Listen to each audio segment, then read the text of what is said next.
cruise vacation, asking me to look after my nephew, an 8-year-old child who had not spoken a single word since the day he was born. The instant the front door shut behind them, the boy went still, met my gaze directly, and spoke in a flawless, clear voice. "Aunt Megan, please, you cannot drink the tea Mom made. She planned this." Ice flooded my veins. Everything I thought I knew came crashing down. I had once been a soldier, 2 tours in Iraq. I thought I knew what fear felt like. Roadside bombs, midnight ambushes, watching friends die in the dirt. I was wrong. True terror sounds like an 8-year-old boy breaking 8 years of silence to tell you someone is trying to end your life. I need to know I am not alone in this.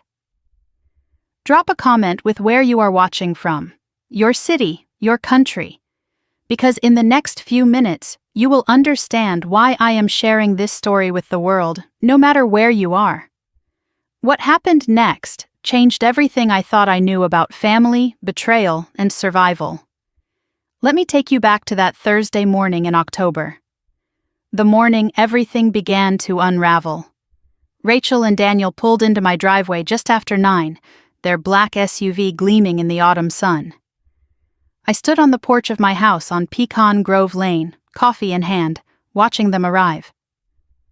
Austin had that crisp fall feeling, leaves just starting to turn gold and orange along the street.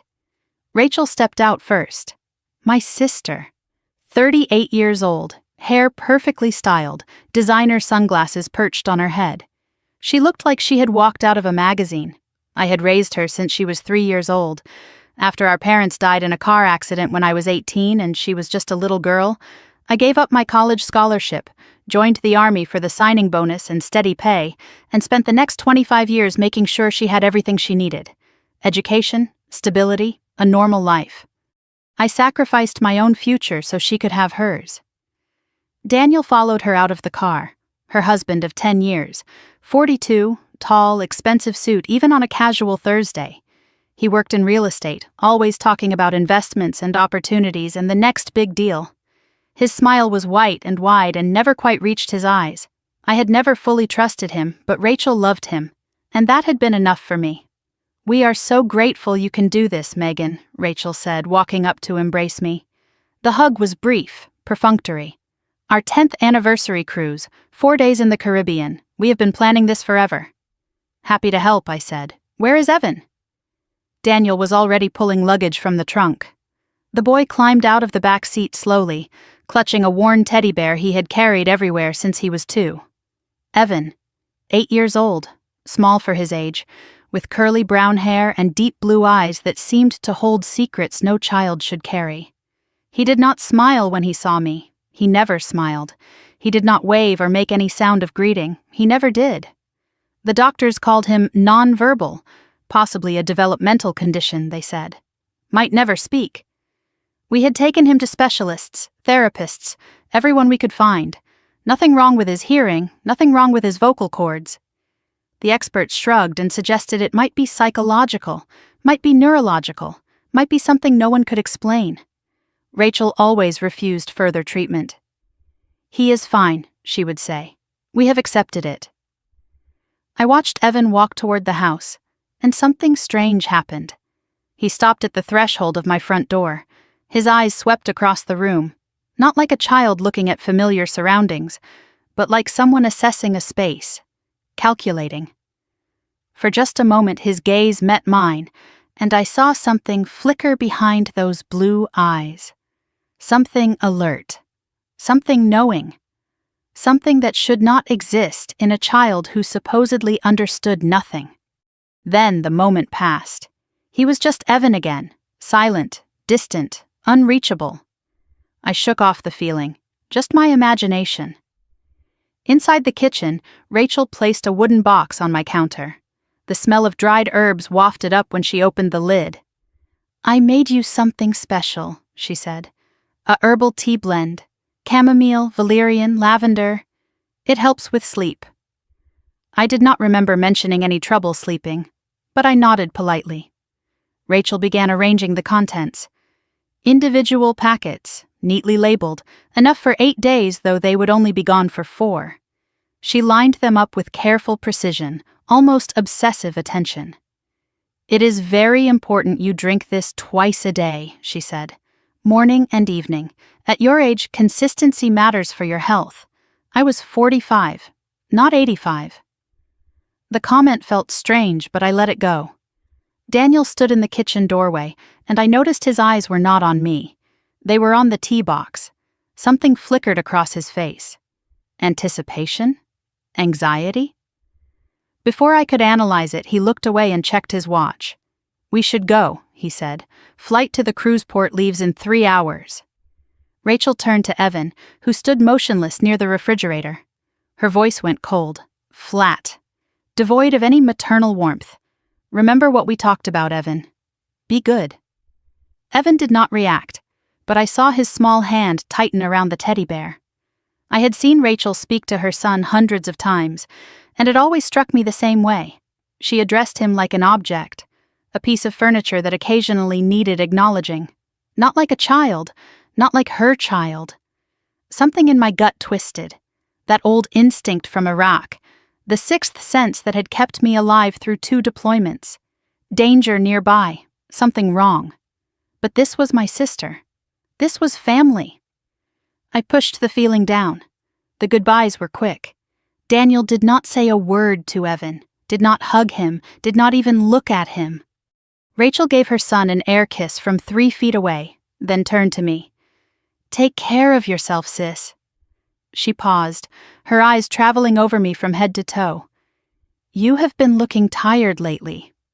Something in her gaze made my skin prickle, like she was assessing me, measuring me for something. Then she was gone, walking to the SUV without looking back. I stood on the porch with Evan, his small hand in mine, and watched the black vehicle disappear down Pecan Grove Lane. The October air was cool, leaves rustled in the breeze.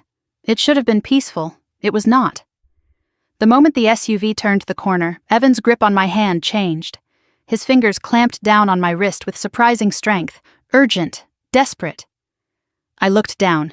His teddy bear had fallen to the porch floor. Abandoned. That bear had not left his hands in 6 years. His other hand pointed toward the kitchen, toward the box of tea. His whole body was shaking. "Evan?" I knelt down to his level. "What is wrong, buddy?" His mouth opened, closed, opened again. His eyes were wide, filled with something I had never seen in them before. Fear, yes, but also determination, urgency, like a dam about to break after holding back a flood for years.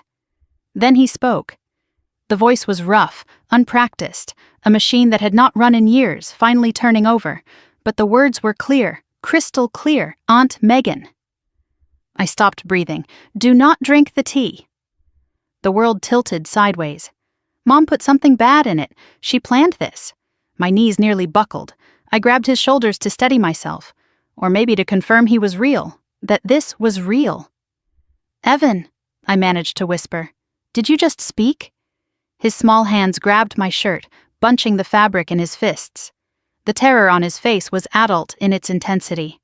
"Please, Aunt Megan." His voice cracked. "Please do not drink it. Promise me." I stared at this child. This boy who had not uttered a single word in 8 years. Not mama, not dada. Not help or hungry or scared. Nothing. For 8 years, silence. And now, the moment his parents left, he had spoken. Not baby talk. Not confused syllables. Complete sentences. Clear warnings. I pulled him into my arms, holding him tight against my chest. I could feel his heart hammering against his ribs like a trapped bird.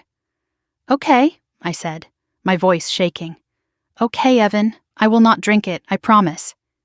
He sagged against me with relief, but only for a moment. Then he pulled back, and his eyes met mine again. Those blue eyes that I had always thought were empty now burned with intelligence, with knowledge, with secrets. "There is more you do not know about Mom," he said, his voice barely above a whisper. "What do you mean?"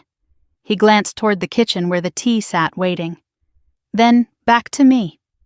"She is not who you think she is." My 8-year-old nephew, who had not spoken a single word since the day he was born, had just saved my life. and I had no idea how much more he was about to tell me. I guided Evan into the kitchen, my hands still trembling from what I had just witnessed. The boy who had been silent his entire life had spoken. Not babbled, not stammered, spoken clearly, with purpose, with urgency. My mind could not process it. 8 years of specialists telling us he might never talk. 8 years of Rachel insisting he was fine the way he was. 8 years of silence, shattered in seconds. I pulled out a chair at the kitchen table. "Sit down, buddy." I poured us both glasses of water. "Not tea. Never tea again. I need you to tell me everything. Start from the beginning." Evan climbed into the chair, his small frame looking even smaller against the wooden back. But his eyes were different now. Alert. Present. The vacant stare I had grown accustomed to was gone, replaced by something sharp and knowing. His voice was still rough, like an engine that had not turned over in years. But the words came steady and clear. "I was 3 years old," he said, looking down at his hands. "I remember everything. Most people do not remember anything from that age." I kept my voice level, though my heart was pounding. "I remember because that was the day I learned to be afraid." He looked up at me, and in that moment, I did not see an 8-year-old boy. I saw someone much older, someone who had carried a terrible weight for far too long. "Tell me," I said softly. Evan took a breath. "There was a party at our house. Dad's work friends. Everyone dressed nice. Lots of talking, lots of laughing. I was playing with my toys in the living room. I could picture it. Rachel and Daniel's house in the suburbs. The kind of party Daniel loved to throw, impressing clients, networking, climbing. Dad was talking to some men in suits," Evan continued. "Showing off, I think. And I saw him across the room and I got excited. I ran over and I said one word." "What word?" "Daddy." My breath caught. Just that one word. Daddy. I was happy to see him. The other men laughed and said I was cute. They patted my head. Evan's hands twisted together on the table. But Dad did not laugh.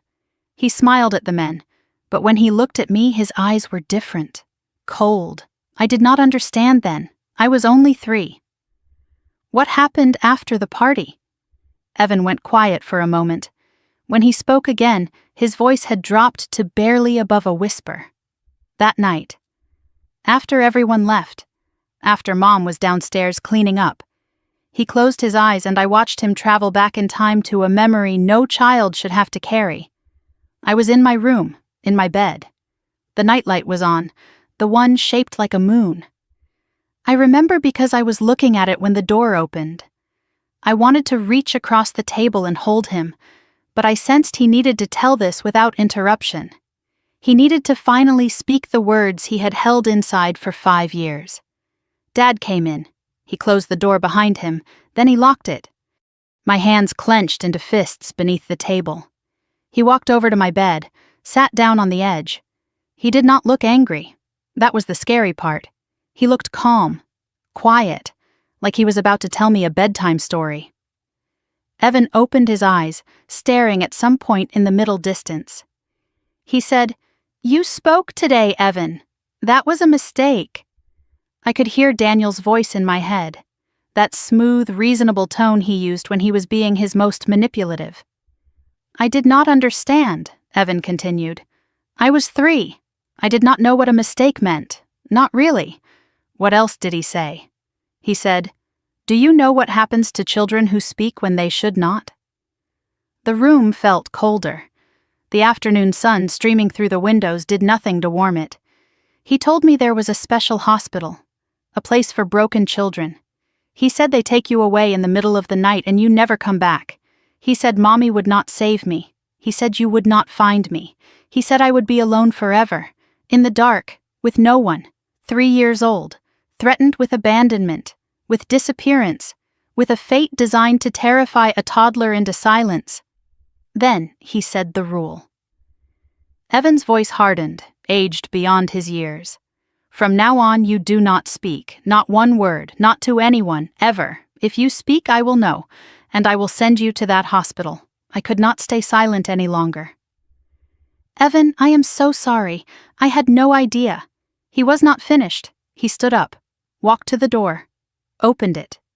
Then he looked back at me and said, "Good boy." Now, not a sound.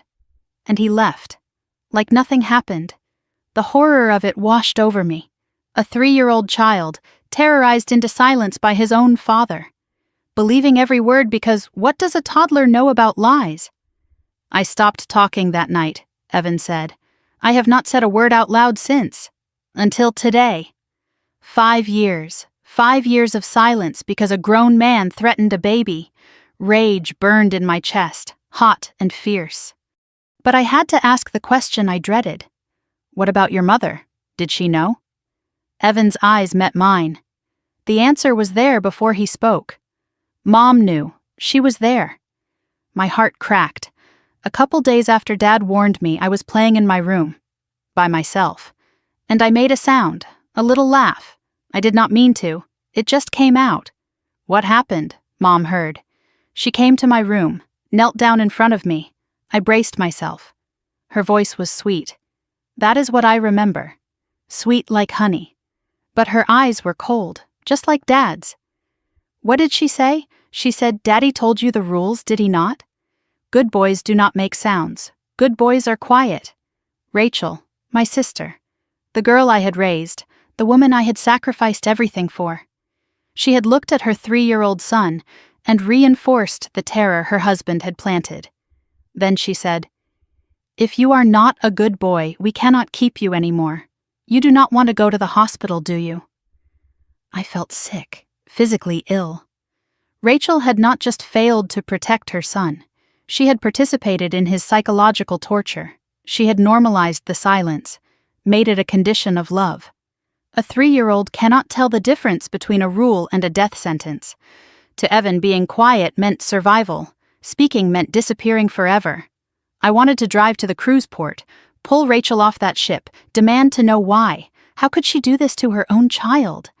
But Evan needed me here. Evan needed me calm. "How did you survive?" I asked, keeping my voice steady despite the fury building in my chest. 8 years without speaking. "How did you cope?" Evan's expression shifted. Something almost like pride flickered across his face. I could not speak, but I could listen. I could watch. I could learn. "What do you mean?" "People think because I do not talk, I do not understand. But I understand everything. I hear everything." He leaned forward slightly. "When adults are around me, they forget I am there. They talk about things they would never say in front of a normal kid. Secrets, plans, arguments, phone calls." I stared at him. This boy had been invisible, a ghost in his own home, and he had used that invisibility to become something else entirely. "I taught myself to read when I was 4, he said, "from the captions on TV, from your books when you would leave them out during our visits. 4 years old, teaching himself to read while everyone around him assumed he was mentally impaired. By 6, I was reading at a high school level. By 7, I understood legal documents." "Legal documents?" He nodded. "Mom leaves things out sometimes, papers on her desk, her laptop open. She does not think I can understand any of it, but you can." "I understand everything, Aunt Megan. I have been watching and listening and learning for 5 years. Everyone thinks I am broken, that I am empty." He looked at me with those ancient eyes. "I am not broken. I was never broken. I was just waiting." Waiting for what? For the right moment. For someone who would believe me. For someone who could fight back.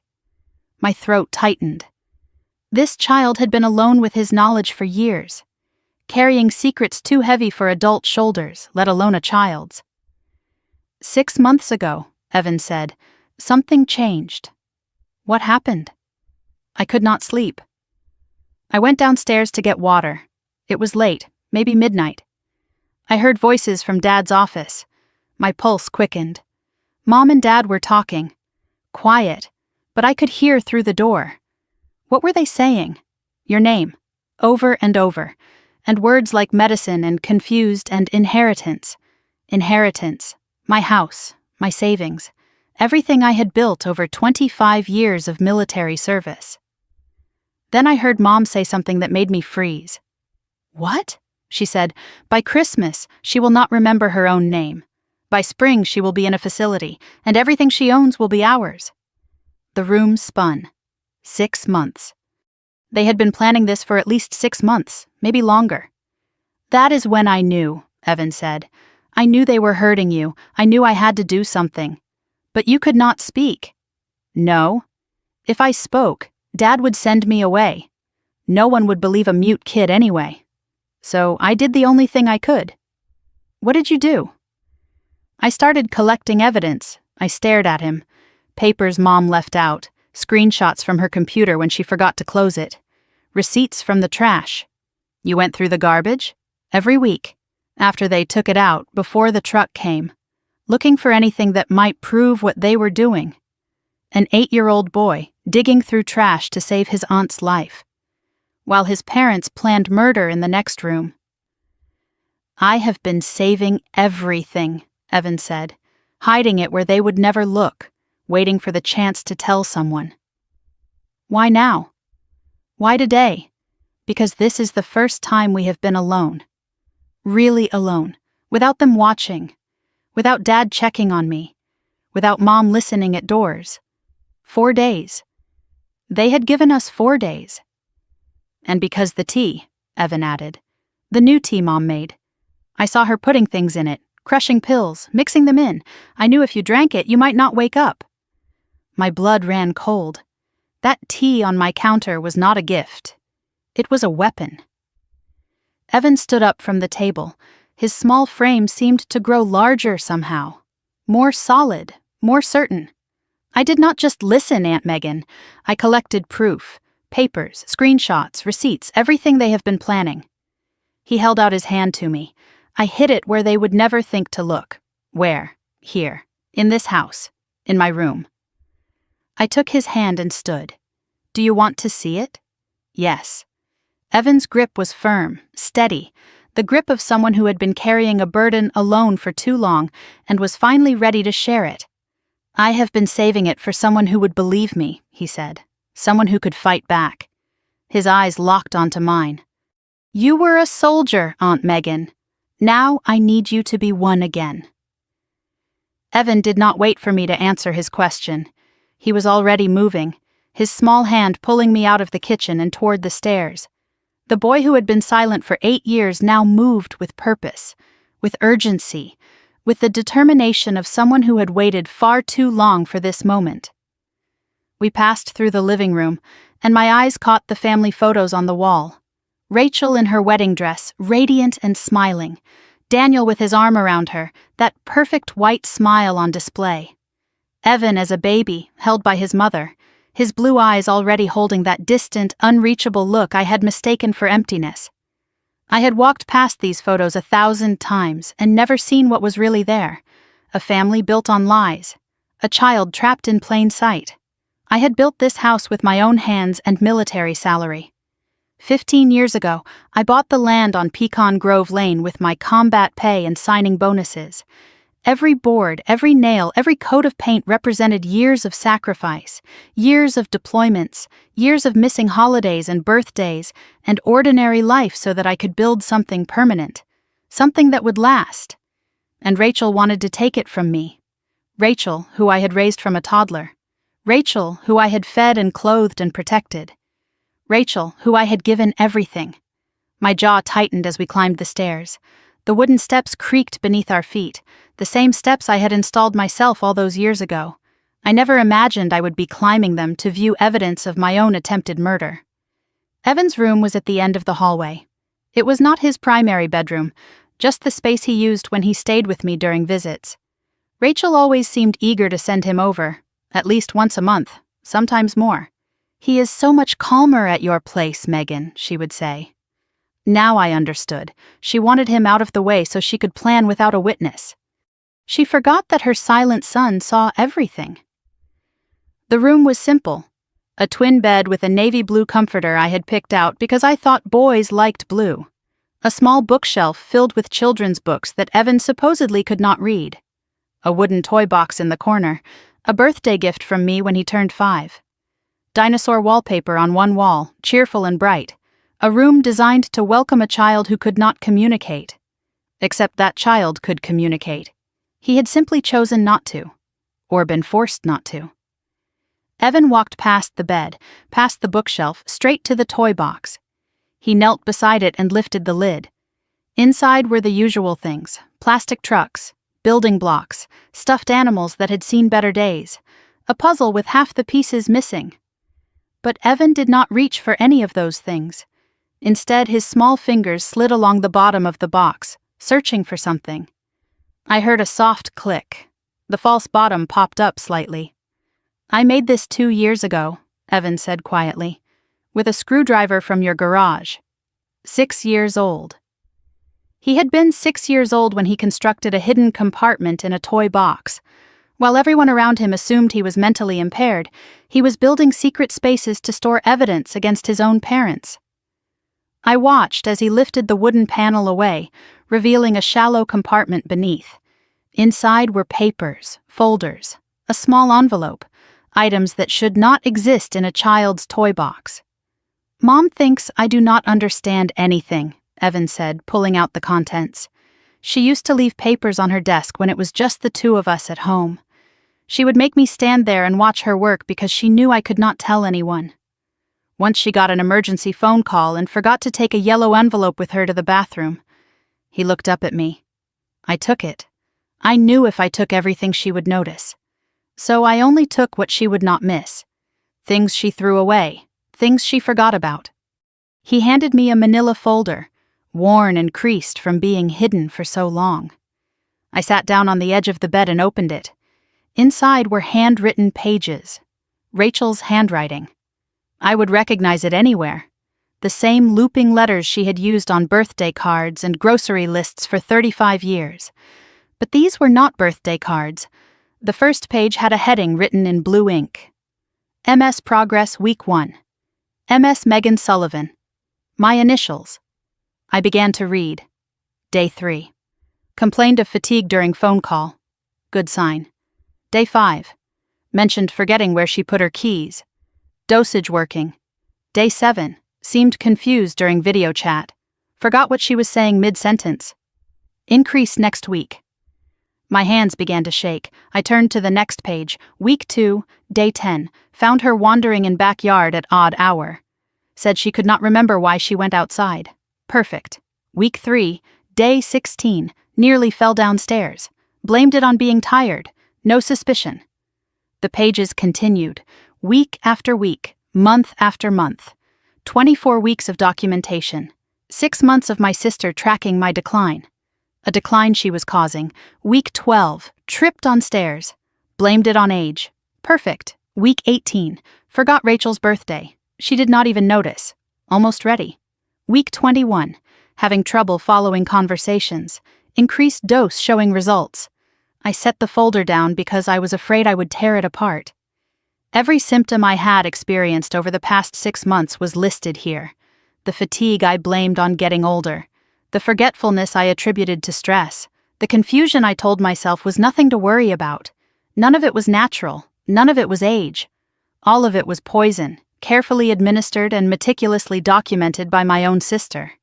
"She was tracking your decline," I said, my voice barely recognizing itself. "Like a science experiment." Evan nodded and handed me another stack of papers. Printed pages this time, slightly crinkled. "Screenshots," he explained. "From her laptop. I learned how to take screenshots and send them to the printer when she was not home." I looked at the first page, a Google search history. How to make someone appear confused. The next page, sedatives that do not show up in routine blood tests. Then, early onset dementia symptoms in women over 40. And how long before sedatives cause permanent damage. My stomach turned. I forced myself to keep reading. Power of attorney requirements. Texas. Involuntary commitment to nursing facility. Texas law. How to declare someone mentally incompetent. Rachel had researched this thoroughly. She had studied how to poison me, how to cover her tracks, and how to take legal control of my assets once I was too brain damaged to stop her. The next pages were from medical websites, printouts about specific drugs, lorazepam. Side effects include confusion, memory loss, fatigue, impaired coordination. Diphenhydramine, long-term use linked to cognitive decline in older adults. Can cause drowsiness, disorientation, difficulty concentrating. Zolpidem, may cause anterograde amnesia. Users may perform activities while not fully awake and have no memory of them. 3 drugs, 3 different ways to destroy a mind, all of them available without prescription or easily obtained with fake symptoms. All of them impossible to detect without knowing exactly what to look for. She was not just poisoning me, I said slowly. She was doing it scientifically, methodically. Evan handed me a small envelope. This one contained receipts. Crumpled pharmacy receipts that had been smoothed and preserved. I found these in the trash, he said. Mom always throws away receipts. She does not know I dig through the garbage after she takes it out. I spread the receipts across the bed. 5 different pharmacies, CVS, Walgreens, Walmart, 2 independent drugstores on opposite sides of Austin. Dates spanning 6 months. Each receipt showed purchases of either lorazepam or diphenhydramine or zolpidem, but the names on the receipts were not Rachel's. Linda Morrison, Sarah Chen, Maria Rodriguez. She used fake names, I said, or fake IDs. Evan's voice was matter of fact. She went to different stores so no one would notice the pattern. I added up the quantities in my head. The amounts were staggering, enough to maintain a steady stream of poison for months. Enough to cause permanent damage, enough to kill. This is not impulsive, I said, more to myself than to Evan. This is planned, calculated, premeditated. She has been doing this since April, Evan confirmed. 6 months. I looked at the dates on the progress notes. He was right. 24 weeks, half a year. For 6 months I had been drinking poison disguised as herbal tea. For 6 months my sister had watched me decline and documented every symptom with clinical detachment. For 6 months I had blamed myself for getting older, getting weaker, getting more confused. I remembered the fatigue that started in spring. I had told myself I needed more exercise. The forgetfulness that crept in over summer. I had laughed it off as senior moments even though I was only 45. The dizzy spells that made me grab countertops for support. I had scheduled a doctor's appointment and then forgotten to go. Every symptom, every excuse, every moment of self-doubt. It was all the poison, all Rachel. How much damage had been done? Was my brain already compromised beyond repair? Would I ever fully recover? Or had 6 months of sedatives stolen something permanent from me? I needed to get tested. I needed to see a doctor. But that would have to wait. Right now, I needed to know everything. Is there anything else? I asked Evan. He reached back into the hidden compartment. His hand emerged holding a yellow envelope larger than the others. Sealed. Old. A single line of handwriting on the front. DNA results. Confidential. The handwriting was not Rachel's. It was older, more elegant, slightly shaky. My mother's handwriting, my real mother, who had died 3 years ago. I found this 6 months ago, Evan said quietly, hidden in Mom's closet, behind her winter coats. Why would Rachel have DNA results? And why would my mother's handwriting be on the envelope? I do not know why she kept it, Evan continued. Maybe she wanted proof, maybe she forgot it was there. But after I read what was inside, I understood everything. I stared at the envelope in my hands. It weighed almost nothing. But I could feel the weight of secrets pressing down on it. What is this, Evan? What is inside? His blue eyes met mine. For a moment he looked like the small child he actually was.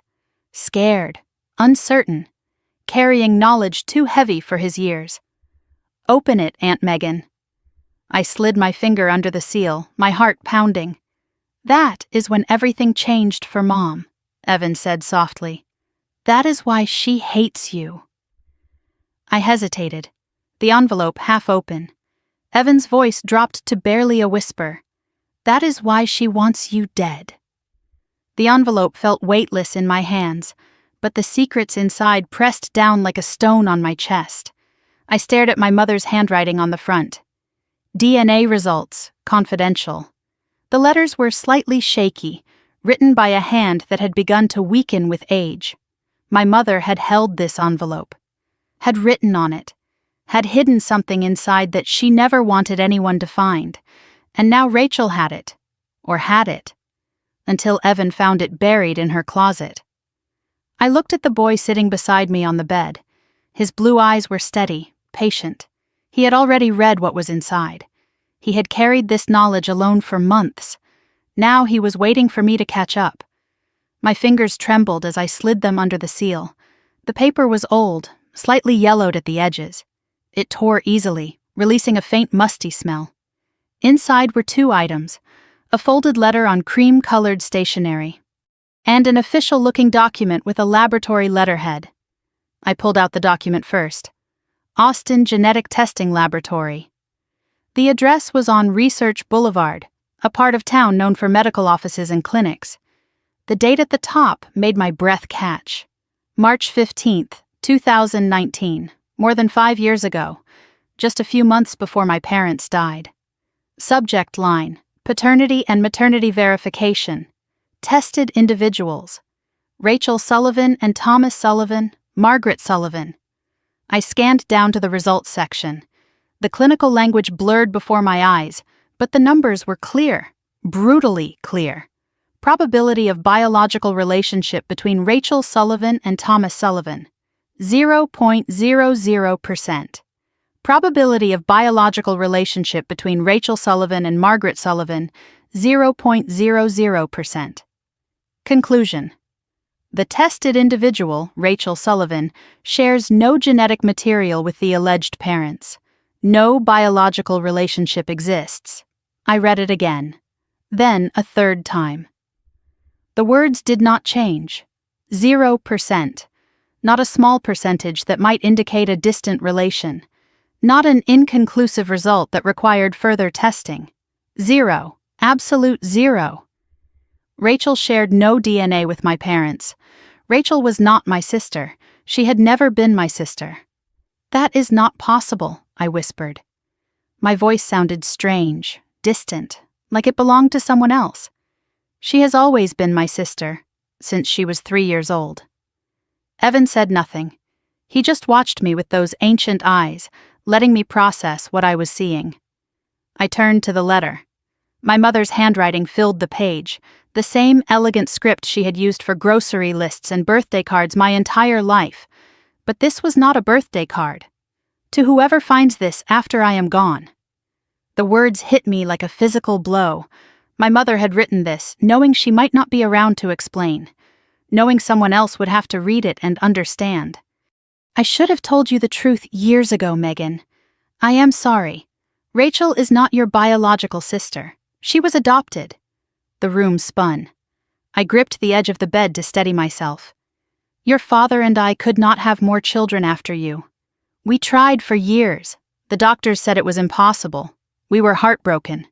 We had always wanted a big family, and instead we had only you. Not that you were not enough. You were everything. But we wanted to give you a sibling, someone to grow up with, someone to share your life with. I remembered my childhood, the loneliness of being an only child, the way I had begged my parents for a brother or sister, the sad looks they exchanged when they thought I was not watching. When Rachel came to us, she was 3 years old, a little girl from a difficult situation. The adoption agency said her birth parents were unable to care for her. They said she needed a loving home. And we had so much love to give. A difficult situation. Agency language for something terrible. Something my parents had never explained. We decided never to tell anyone, not even you. We wanted Rachel to feel like she truly belonged. Like she was born into this family. Like there was no difference between you. We thought we were protecting her. We thought we were doing the right thing. 35 years. For 35 years, my parents had kept this secret. I had raised Rachel believing she was my flesh and blood. I had sacrificed my education, my career, my chance at my own family, all for a girl who was not even related to me. Not that it should matter. Adoption does not make someone less family, Love makes family, choice makes family.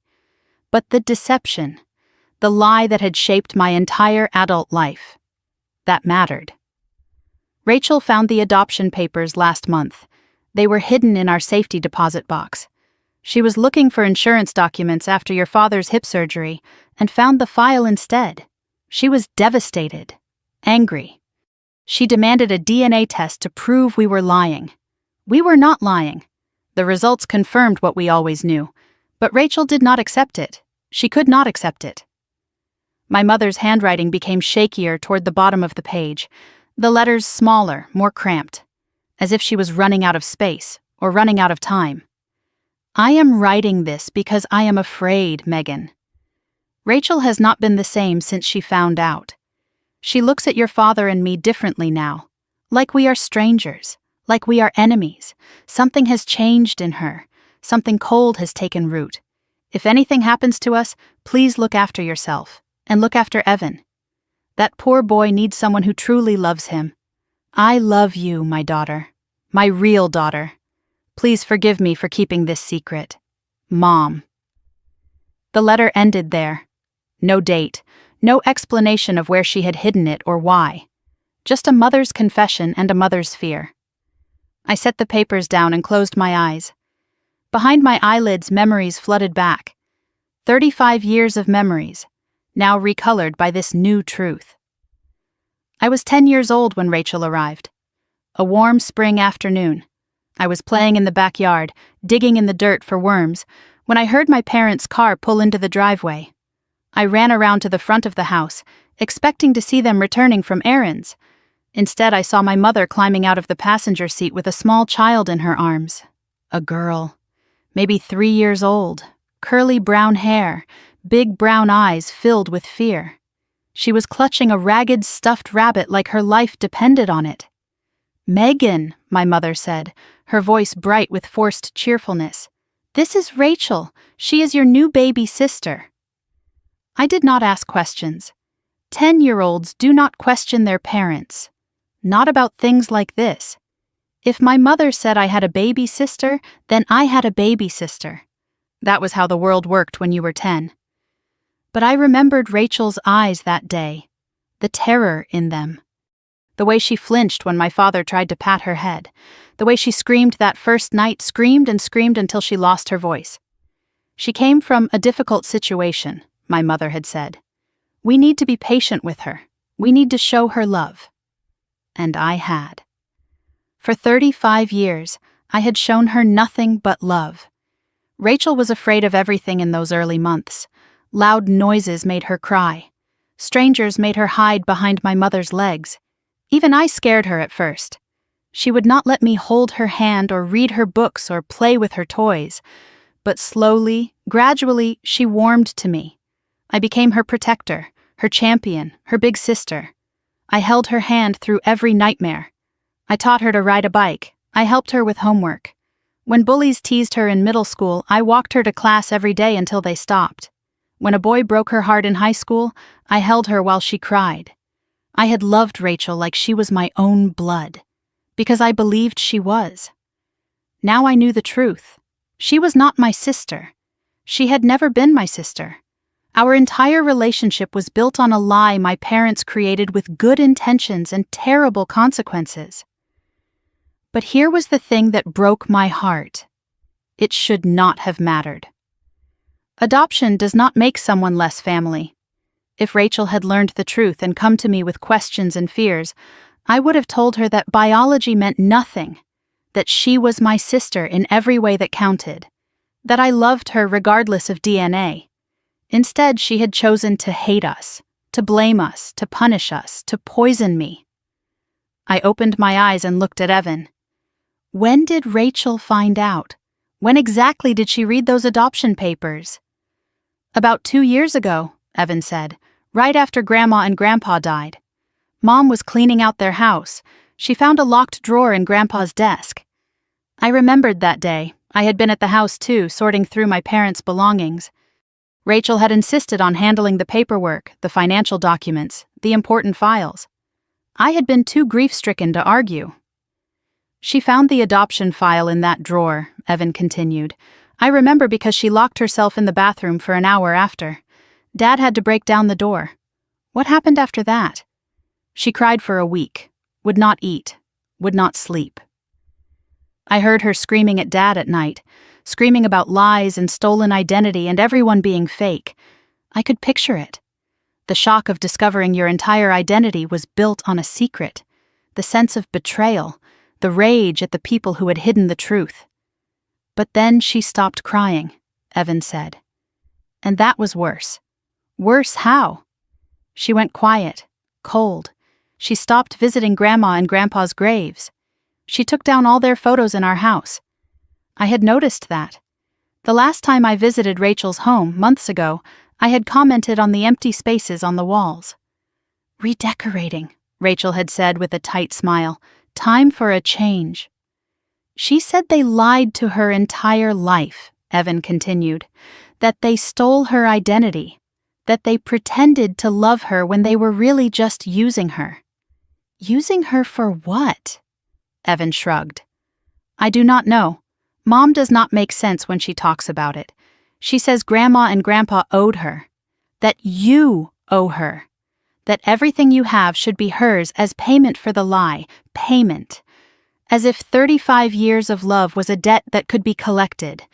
As if my house and savings could compensate for an adoption kept secret too long. The twisted logic made a horrible kind of sense. In Rachel's mind, she had been wronged, cheated out of her true identity, raised under false pretenses by people who were not really her family, and now she wanted compensation. She wanted everything. Daniel made it worse, Evan added. Dad kept telling Mom she deserved compensation, that the house and the money and everything you owned was rightfully hers. Of course Daniel encouraged it. Daniel with his gambling debts and his desperate need for cash. Daniel who saw me not as family, but as an obstacle between him and financial rescue.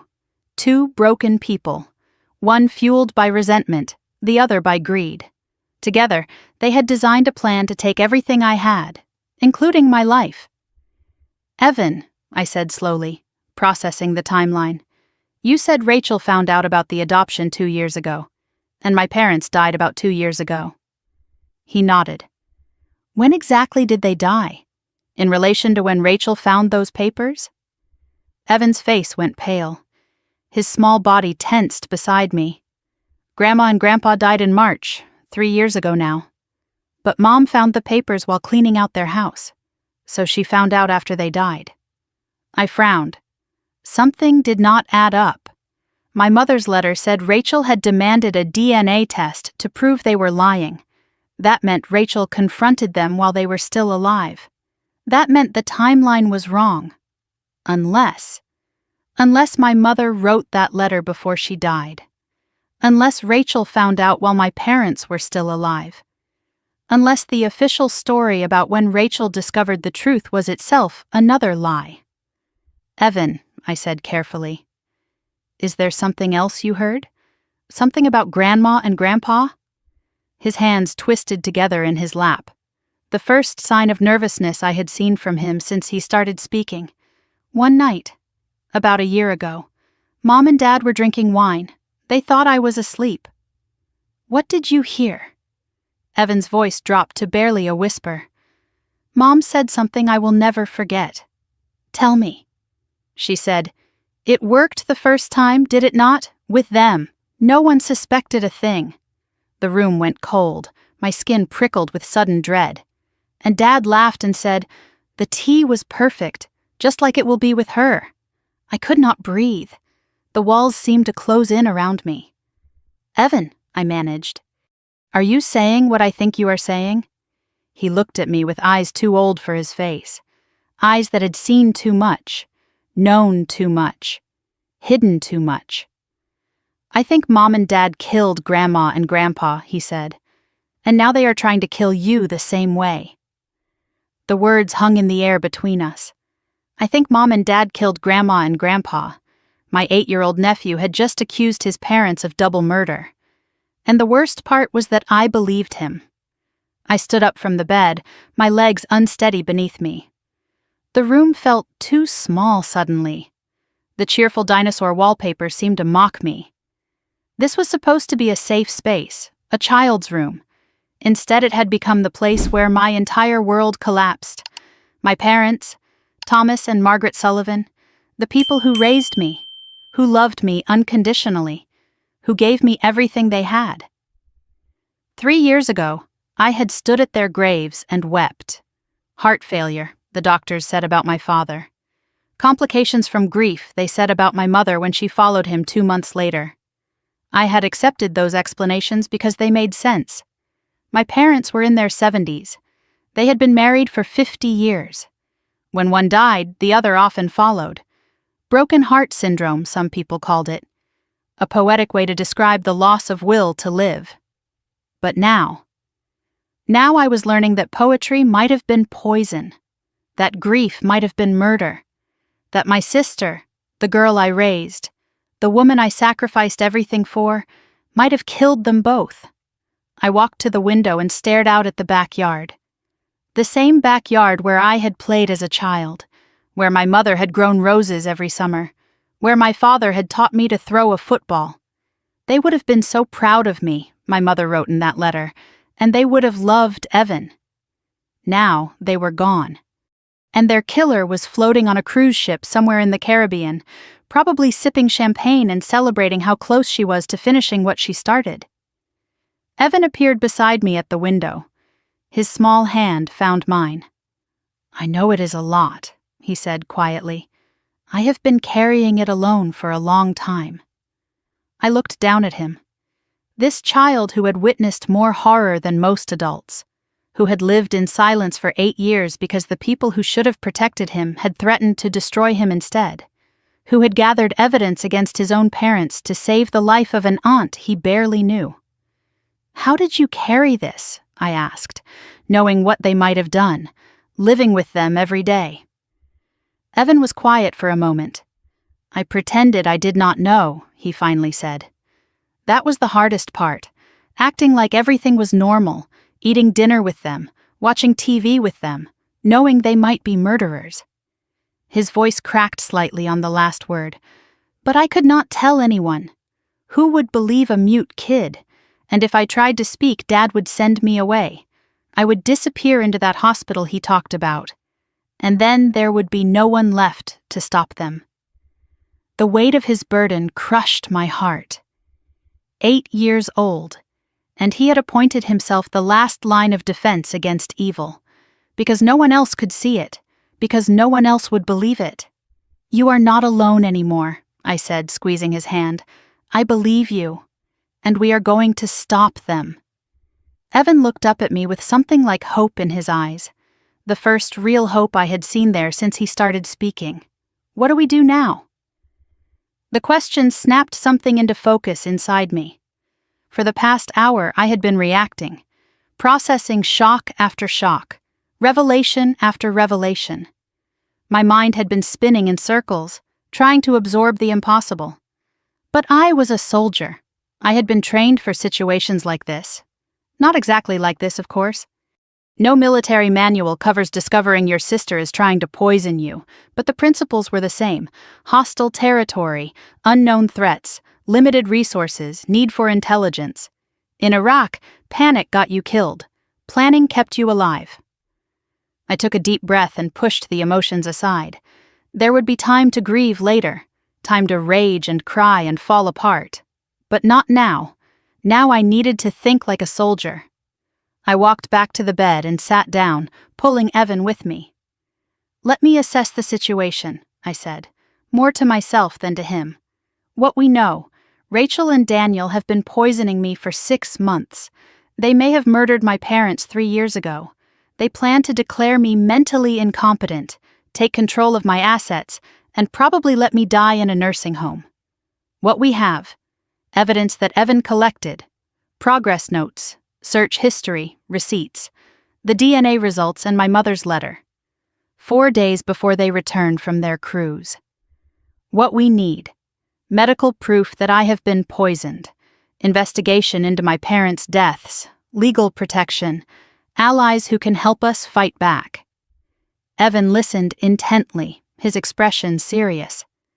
"I need to get my blood tested," I said. "That is the first priority. If there are drugs in my system, that is physical evidence they cannot explain away." "Where will you go?" "Not anywhere close. Rachel might have connections at local clinics. I need to go somewhere outside Austin, somewhere anonymous." The second priority was investigating my parents' deaths, but that was beyond my capabilities. I needed someone with access to medical records, someone who knew how to dig into cold cases, someone I could trust completely. One name surfaced in my mind, a name I had not thought about in months, but one that had never really left me. Marcus Torres. The memory hit me like a wave. Fallujah, 2007. My second tour. Our unit was on patrol in hostile territory when the world exploded. An IED hidden in a pile of garbage. The vehicle in front of mine flipped like a toy, shrapnel everywhere, screaming, gunfire from multiple directions. I remember the impact throwing me against the door, remember the taste of blood in my mouth, remember looking down and seeing my leg pinned under twisted metal, unable to move. The ambush was coordinated. They had been waiting for us. Bullets sparked off the wreckage around me as enemy fighters closed in. I could not reach my weapon, could not free my leg, could only lie there and wait to die. Then Torres appeared. Sergeant Marcus Torres. 6'2", built like a linebacker, with a scar running down his left cheek from a previous deployment. He had been in the vehicle behind mine when the IED went off. By all logic, he should have taken cover, should have waited for backup, should have followed protocol. Instead, he ran straight into the kill zone. "Sullivan!" he shouted over the gunfire. "Stay with me. Do not you dare die on my watch." He grabbed my vest and pulled. The metal groaned but did not give. Bullets kicked up dirt inches from his feet. He did not flinch. He grabbed a piece of debris and used it as a lever, prying the twisted metal away from my leg. The pain was blinding. I screamed. He ignored it. "Almost there," he said through gritted teeth. His shoulder was bleeding. He had already been hit. He did not seem to notice. With one final heave, the metal gave way. Torres threw me over his shoulder in a fireman's carry and ran through the bullets and the chaos and the death, ran until we reached cover behind a concrete barrier where the medics were waiting. "You owe me a beer when we get home," he said, blood dripping down his arm. Then he passed out.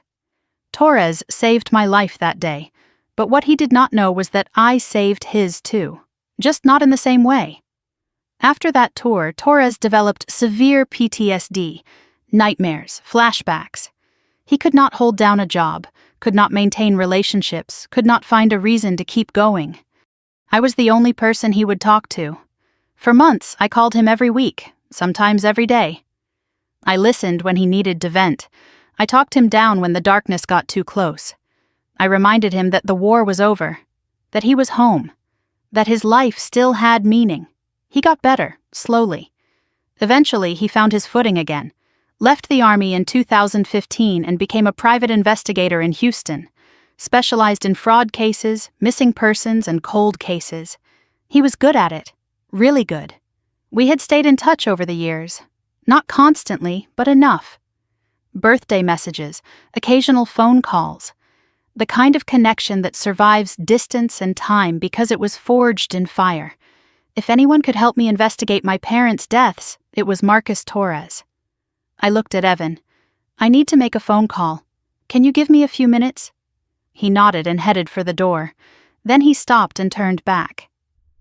"Aunt Megan? Who are you calling?" "An old friend. Someone who saved my life once. I am hoping he can do it again." I went to my home office and closed the door. The late afternoon sun slanted through the blinds, casting long shadows across the desk. I pulled out my phone and scrolled through my contacts until I found the name I was looking for. Fallujah. That was how I had saved his number, a reminder of where we met, of what we survived. I pressed call. My heart pounded as the line rang. Once, twice, 3 times. "Sullivan? That you?"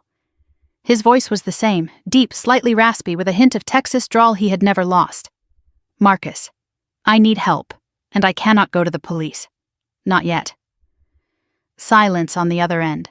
Torres knew me, knew I was not the type to ask for favors, knew that if I was calling like this, something was seriously wrong. Talk to me. What is going on?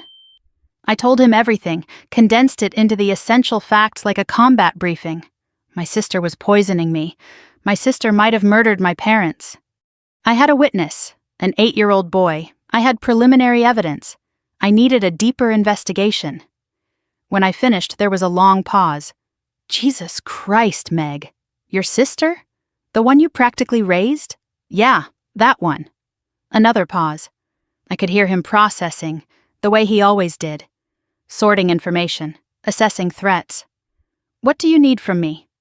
I need you to pull my parents' medical records, death certificates, autopsy reports if there were any. I need to know if there were any red flags, anything that could suggest foul play. And I need it quiet. No official channels until I have enough to nail them.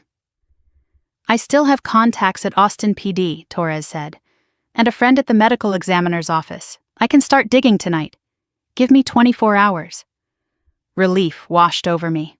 Thank you, Marcus. But Megan, his voice turned serious. If what you are saying is true, these people are dangerous. They have killed before. They are trying to kill again. You need to be careful. I survived Fallujah. I can survive my own sister. Fallujah was honest. Enemies wore uniforms. You could see them coming.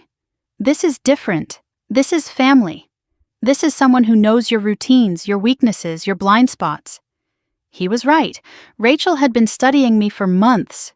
Years, maybe. She knew exactly how to hurt me. Watch your back, Torres continued. Do not eat or drink anything you did not prepare yourself. And keep that kid close. Sounds like he is the only reason you are still alive. I will, I promise. One more thing, Meg.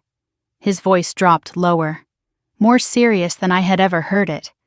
Let me tell you something about killers who got away with it once.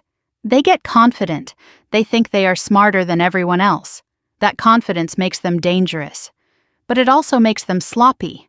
They will make mistakes. Our job is to be ready when they do. You said they are coming back in 3 days? Yes, Sunday evening. That is not a lot of time. But it might be enough. Do not confront them before we have solid evidence. One wrong move and they will destroy everything. Or worse, they will accelerate their plan. I understood. Patience was critical. I had to play the long game even though every instinct screamed at me to act now. Keep acting normal, Torres said.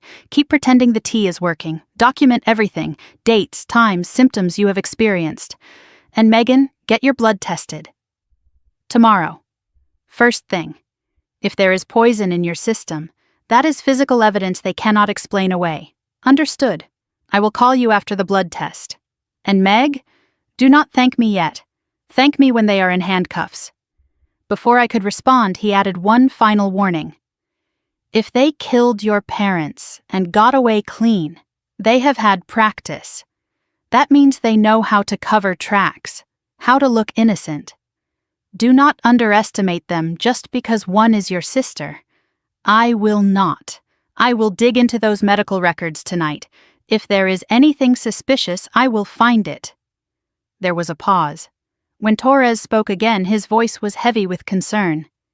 But Megan, you are not just living with your sister anymore.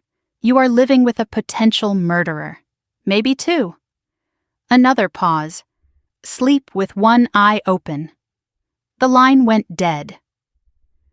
I set the phone down on my desk and stared out the window. The sun was setting over Austin, painting the sky in shades of orange and red. Beautiful, peaceful, a lie, just like everything else. 3 days. Rachel and Daniel would walk through my door in 3 days, expecting to find a confused, weakened woman they could control. Instead, they would find a soldier who knew exactly what they had done. I stood up and walked back to find Evan. He was sitting on the couch in the living room, his teddy bear back in his arms, watching the last light of day fade through the windows. Day 1 was almost over. 3 days remained before the enemy returned. 3 days to prepare for a battle where losing meant death. I sat down beside Evan and put my arm around him. "We have work to do," I said quietly. "Starting tomorrow." He leaned against me, small and warm and brave beyond his years. "We will be ready," he said. I hoped he was right. Because Torres was correct about one thing. We were not just facing criminals anymore. We were facing killers who had tasted success, who believed they were untouchable. They were about to learn how wrong they were. I did not sleep that night. Torres's warning echoed through the darkness every time I closed my eyes. Sleep with one eye open. So I lay in bed staring at the ceiling, listening to every creak of the house, planning my next moves. By 6 a.m, I had a clear list of objectives. Task 1 was the blood test. I needed medical proof that drugs were in my system, physical evidence that could not be denied or explained away. Task 2 was finding a lawyer, someone who understood elder abuse cases, someone who could guide me through the legal minefield ahead. Task 3 was buying recording equipment. Texas was a one-party consent state, which meant I could legally record any conversation I was part of. When Rachel and Daniel returned, I wanted every word they said captured and preserved. The sun rose over Austin, casting pale October light through my bedroom window. Another beautiful day in Texas. Another day of pretending everything was normal while preparing for war. I got up and checked on Evan. He was already awake, sitting on the edge of his bed, dressed and ready. The boy who had been silent for 8 years now looked like a soldier awaiting orders. "Busy day ahead," I told him. "We need to move." He nodded without question. I realized then how much discipline this child had developed. 8 years of hiding. 8 years of watching and waiting. He had more self-control than half the soldiers I had served with in Iraq. We ate breakfast quickly. Eggs and toast that I prepared myself. Nothing from any package that Rachel might have touched. The tea box still sat on the counter, untouched since Thursday. A weapon disguised as a gift. Evidence waiting to be tested. I chose the clinic carefully. Not anywhere in Austin proper. Rachel might have connections. Instead, I drove 30 minutes north to Round Rock, to an urgent care facility where no one knew my name or my family. The drive gave me time to think. Evan sat in the back seat watching the Texas landscape roll past. Occasionally I caught his eye in the rearview mirror. He looked calm, focused, ready, better paranoid than dead. That had been my motto in Iraq. It applied here too. The clinic was a small building in a strip mall, sandwiched between a dry cleaner and a sandwich shop. Clean, anonymous, perfect. I filled out the intake forms with a simple explanation. Routine checkup, concerns about fatigue and memory issues. I did not mention poisoning, not yet. The less I said, the less chance of word getting back to anyone who might know Rachel. The waiting room was half full, a mother with a coughing toddler, an elderly man with a bandaged hand, ordinary people with ordinary problems. None of them knew they were sitting next to a woman whose sister was trying to kill her. Evan sat beside me, flipping through a children's magazine without really reading it. His eyes kept scanning the room, watching, assessing, old habits. Mrs. Sullivan? A nurse in blue scrubs stood in the doorway. I squeezed Evan's hand and followed her back. The examination room was small and sterile. Blood pressure cuff on the wall, paper covering the table, the smell of antiseptic. I had been in rooms like this 100 times during my military career, physicals, vaccinations, post-deployment checkups. But this felt different. This felt like life or death. Dr. Patel entered a few minutes later. A woman in her early 40s, of Indian descent, with kind eyes behind wire-rimmed glasses. She introduced herself with a warm handshake. "Mrs. Sullivan," she said, reviewing my intake form. "You mentioned fatigue and memory concerns. How long has this been going on?" "About 6 months." I kept my voice steady. "Getting progressively worse." She frowned. "That is quite sudden for someone your age. Any major life changes? New medications? Changes in diet?" "Nothing I can think of." I hated lying, but the truth would have sounded insane. "Let us run a comprehensive panel," Dr. Patel said. "Blood work, metabolic function, and given your symptoms, I would like to include a toxicology screen, just to rule out any environmental factors." Toxicology screen. She had no idea how accurate that instinct was. The blood draw was quick, 3 vials of dark red liquid that would tell me exactly what Rachel had been putting in my body for 6 months. I watched the nurse label them, seal them, prepare them for the lab. Whatever poison Rachel used, it was documented in those vials now. I asked for rush results, paid extra for expedited testing. 2 hours, Dr. Patel told me. Preliminary results. Comprehensive toxicology might take longer. 2 hours. I could wait 2 hours. Evan and I sat in the waiting room while the lab processed my blood. He read magazines. I stared at the wall and tried not to think about what the results might show. 2 hours felt like 2 years. When Dr. Patel finally called me back, her expression had changed. The warmth was still there, but underneath it was something else. Concern, confusion. The look of a doctor who had found something she could not explain. "Mrs. Sullivan," she said, closing the door behind us. "Can we speak privately?" I glanced through the window at Evan in the waiting room. He caught my eye and nodded. He understood. I followed Dr. Patel to her office. She sat behind her desk and gestured for me to take the chair across from her. A folder lay open in front of her. "My results." "I have to be direct with you," she said. "Your results are concerning." I had known they would be, but hearing it confirmed still hit like a punch to the stomach. "We found elevated levels of 3 substances in your blood," she continued. "Lorazepam, diphenhydramine, zolpidem, the same drugs from Rachel's search history, the same drugs from the pharmacy receipts. Each of these alone would not be alarming," Dr. Patel said, "but combined at these levels for what appears to be extended use." She paused, choosing her words carefully. "Mrs. Sullivan, these levels indicate chronic exposure over several months. Your cognitive symptoms, the fatigue, the memory issues, they are consistent with this drug combination." I nodded slowly. "What does that mean for my health?" "Frankly, I am surprised you are as coherent as you are. The levels we found should have caused significant impairment. The fact that you are sitting here speaking clearly, asking rational questions, is remarkable." She leaned forward, her expression grave. "Another few weeks at this level, and you could have suffered permanent cognitive damage. Possibly irreversible.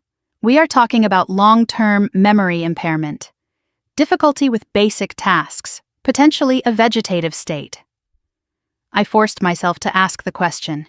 If I had kept taking these substances at this rate, how long before... Dr. Patel hesitated.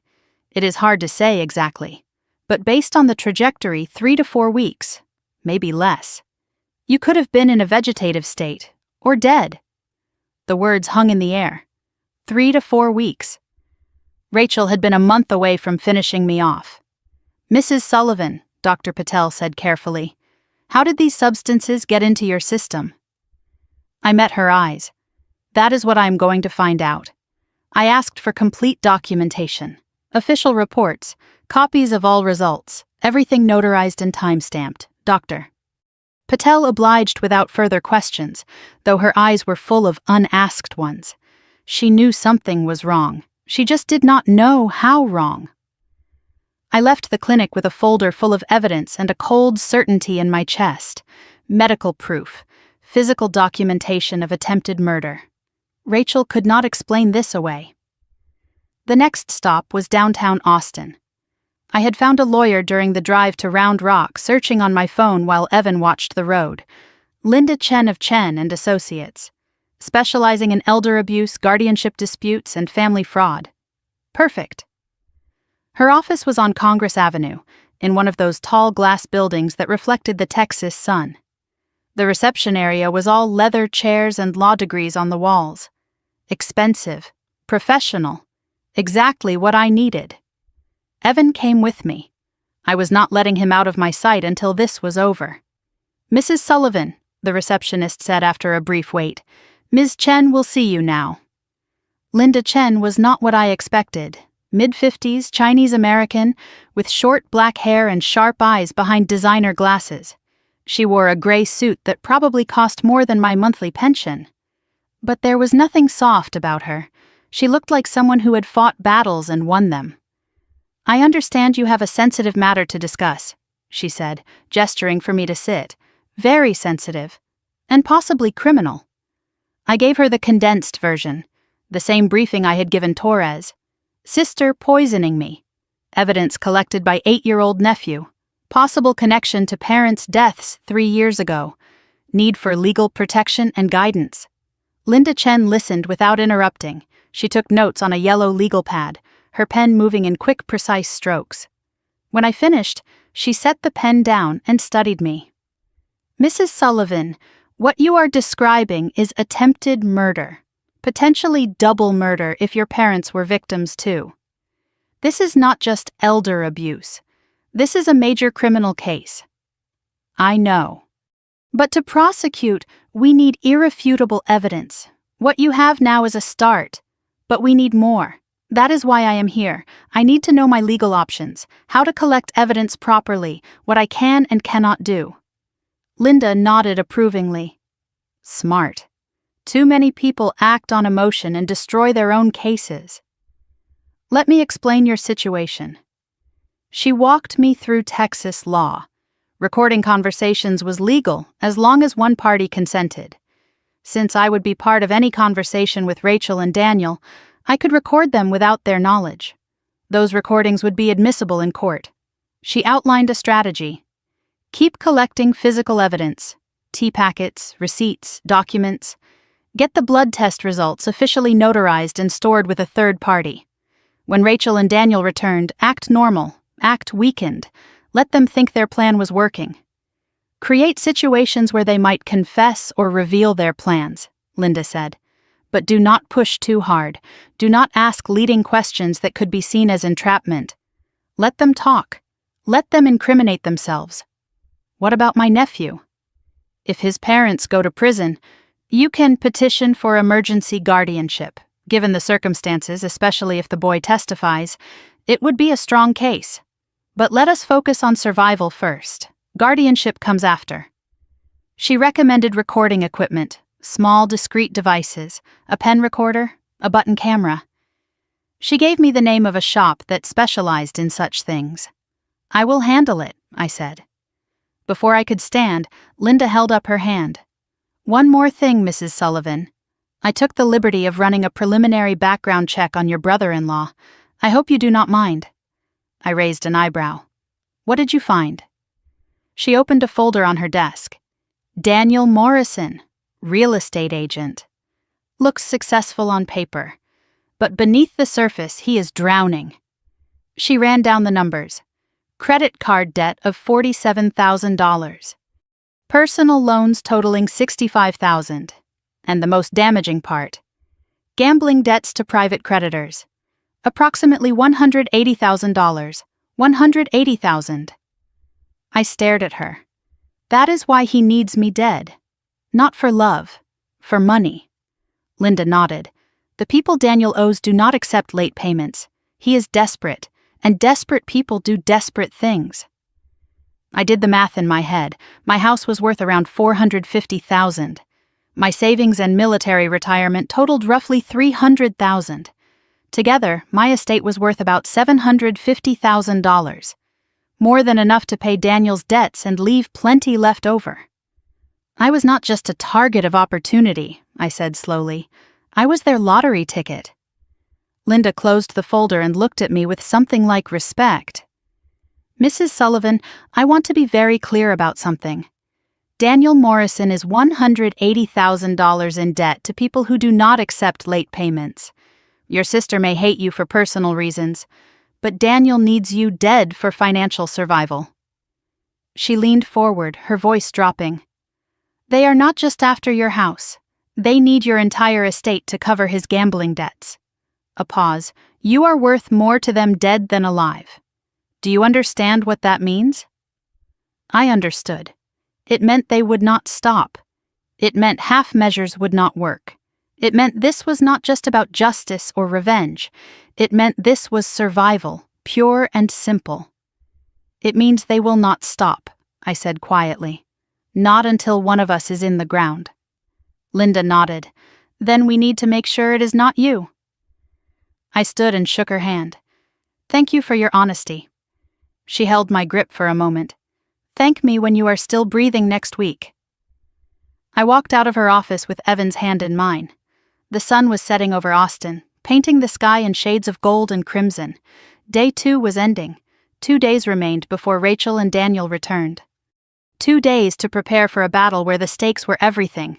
My life, Evan's future, justice for my parents, all of it hanging in the balance. And somewhere out on the Caribbean, my sister was probably sipping champagne, believing her plan was working perfectly. She had no idea what was waiting for her at home. Saturday morning arrived with pale autumn sunlight and the weight of everything I now knew pressing down on my shoulders. 2 days had passed since Evan broke his silence. 2 days of revelations that had shattered my understanding of family, trust, and the sister I thought I knew. 1 day remained before Rachel and Daniel returned from their cruise. I stood at the kitchen counter making breakfast. Pancakes for Evan, coffee for myself. The tea box still sat where Rachel had left it, untouched, a silent reminder of her intentions. I had thought about throwing it away, but Linda Chen advised keeping it. Evidence. Everything was evidence now. Evan sat at the table watching me cook. He had talked almost non-stop since Thursday, making up for 8 years of enforced silence. This morning he was telling me about a book on marine biology he had read at the library last year. Did you know octopuses have 3 hearts? And blue blood? And they can fit through any opening larger than their beak? I did not know any of those things, but I loved hearing him talk. Every word was a small victory over the parents who had tried to steal his voice. The recording equipment I had purchased yesterday sat in my bedroom, hidden in a drawer. A pen recorder that looked completely ordinary. A button camera that could be sewn into clothing. A backup audio device small enough to hide behind a picture frame. Redundancy. In combat, always have a backup for your backup. Torres had not called yet. He was supposed to have preliminary findings by now. Every hour that passed without news made my stomach tighter. The doorbell rang. Evan went silent mid-sentence. His eyes met mine across the kitchen. We were not expecting anyone. I moved toward the door, my hand instinctively reaching toward the knife block before I stopped myself. Old habits. This was Austin, Texas, not Fallujah. Probably just a delivery driver or a neighbor. I checked the peephole. An elderly woman stood on my porch, white hair pinned up neatly, wearing a floral dress despite the October chill. She held a casserole dish covered in aluminum foil. Recognition flooded through me. Eleanor Patterson. She lived 3 houses down, had been on Pecan Grove Lane for more than 40 years. More importantly, she had been my mother's closest friend. I opened the door. Megan, dear, I hope I am not intruding. Her voice was warm, slightly wavering with age, but her blue eyes were sharp as ever. I made my famous tuna casserole. Thought you might need some comfort food. Mrs. Patterson, please come in. She stepped inside, her eyes doing a quick sweep of the living room. The same observant gaze I remembered from childhood. My mother always said Eleanor noticed everything. I saw your sister's car here Thursday morning, she said, setting the casserole on the kitchen counter. Then I noticed it was gone. And I thought I should check on you.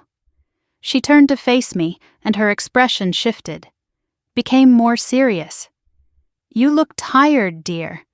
Thinner than last time I saw you. Are you feeling all right? You seem different. I hesitated. How much should I tell her? Could I trust her? But then I remembered something. My mother's letter. The one hidden in the DNA envelope. She had written about being afraid. About Rachel changing. About needing someone to look after me and Evan. My mother had trusted Eleanor Patterson with her secrets. Maybe I could too. Before I could respond, Evan appeared in the kitchen doorway. He had followed me from the table, his marine biology book still in his hand. Mrs. Patterson's face softened when she saw him. "And who is this handsome young man?" "This is Evan, my nephew, Rachel's son." Something flickered across Mrs. Patterson's face, a brief shadow that passed as quickly as it appeared.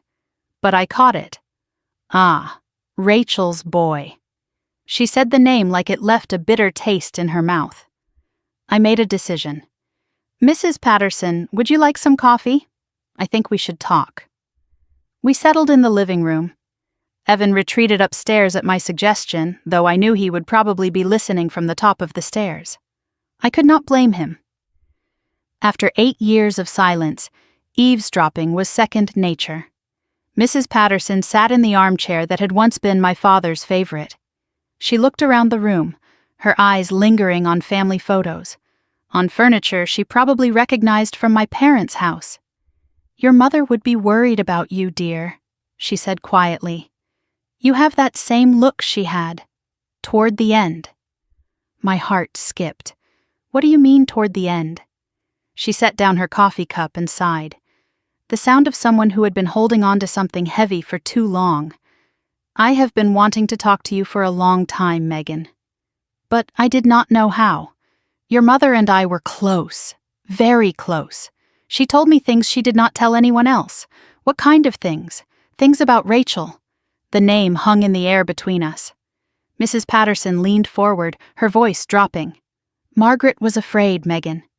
In the last year before she passed, she said Rachel had changed, become cold, distant." She paused, gathering herself. "Your mother told me once, she said Rachel has cold eyes now, that she looks at me like I am a stranger, like I am an enemy. Your mother was scared of her own daughter. Can you imagine that?" I could imagine it. I was living it. "Did my mother ever tell you about Rachel's background?" Mrs. Patterson nodded slowly. "She told me everything, about the adoption, about keeping it secret. She regretted that decision, you know, keeping it from Rachel." Her eyes grew distant, remembering. But by the time Margaret wanted to tell her, it was too late. Rachel had already found out on her own. I leaned forward. "Mrs. Patterson, I need to ask you something directly. Do you think my parents' deaths were natural?" Silence fell over the room. Heavy, loaded, the kind of silence that comes before a confession. "I have wondered about that for 3 years, dear." She picked up her coffee cup, then set it down again without drinking. Her hands were trembling slightly. "Your father and mother were healthy, strong for their age. Thomas walked 3 miles every morning. Margaret did yoga twice a week. Then suddenly, heart failure? Both of them? Within months of each other?" She shook her head. "Your father went first. They said his heart just gave out. But I saw him the day before, Megan. He was fine, laughing, full of life. We had lunch together at the diner on Main Street.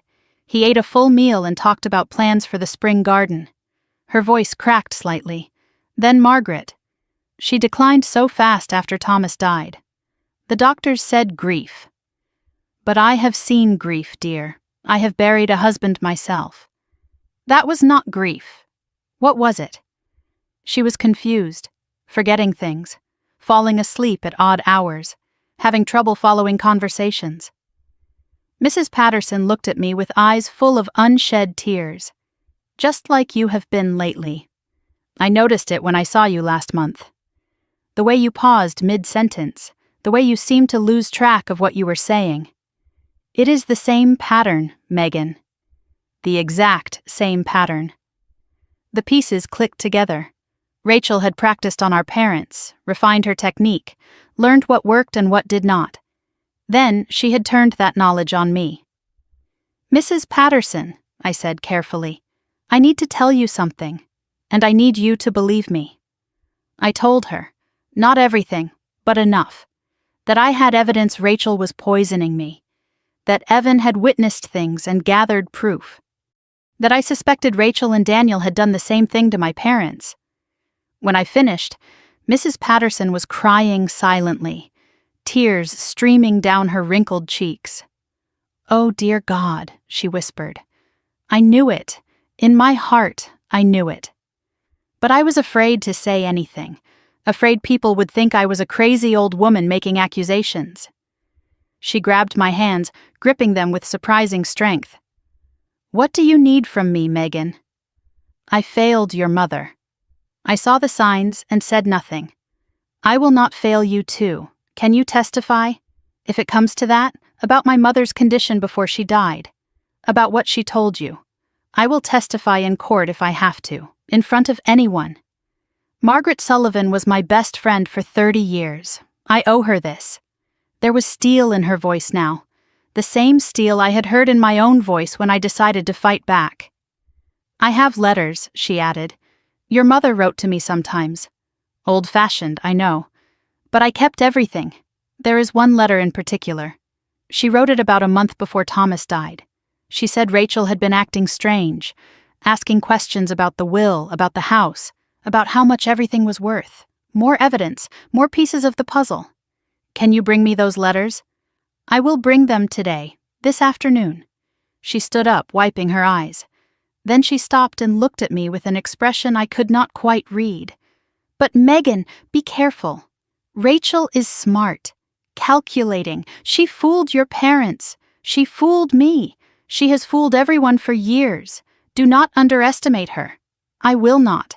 Mrs. Patterson left with a promise to return within hours. I watched her walk down the sidewalk, this 78-year-old woman who had just become an ally in a war she never asked to join. My phone rang before she reached her car. "Torres." I answered immediately. "Marcus. What did you find?" His voice was grim. "I have been up all night, Meg. Called in every favor I had.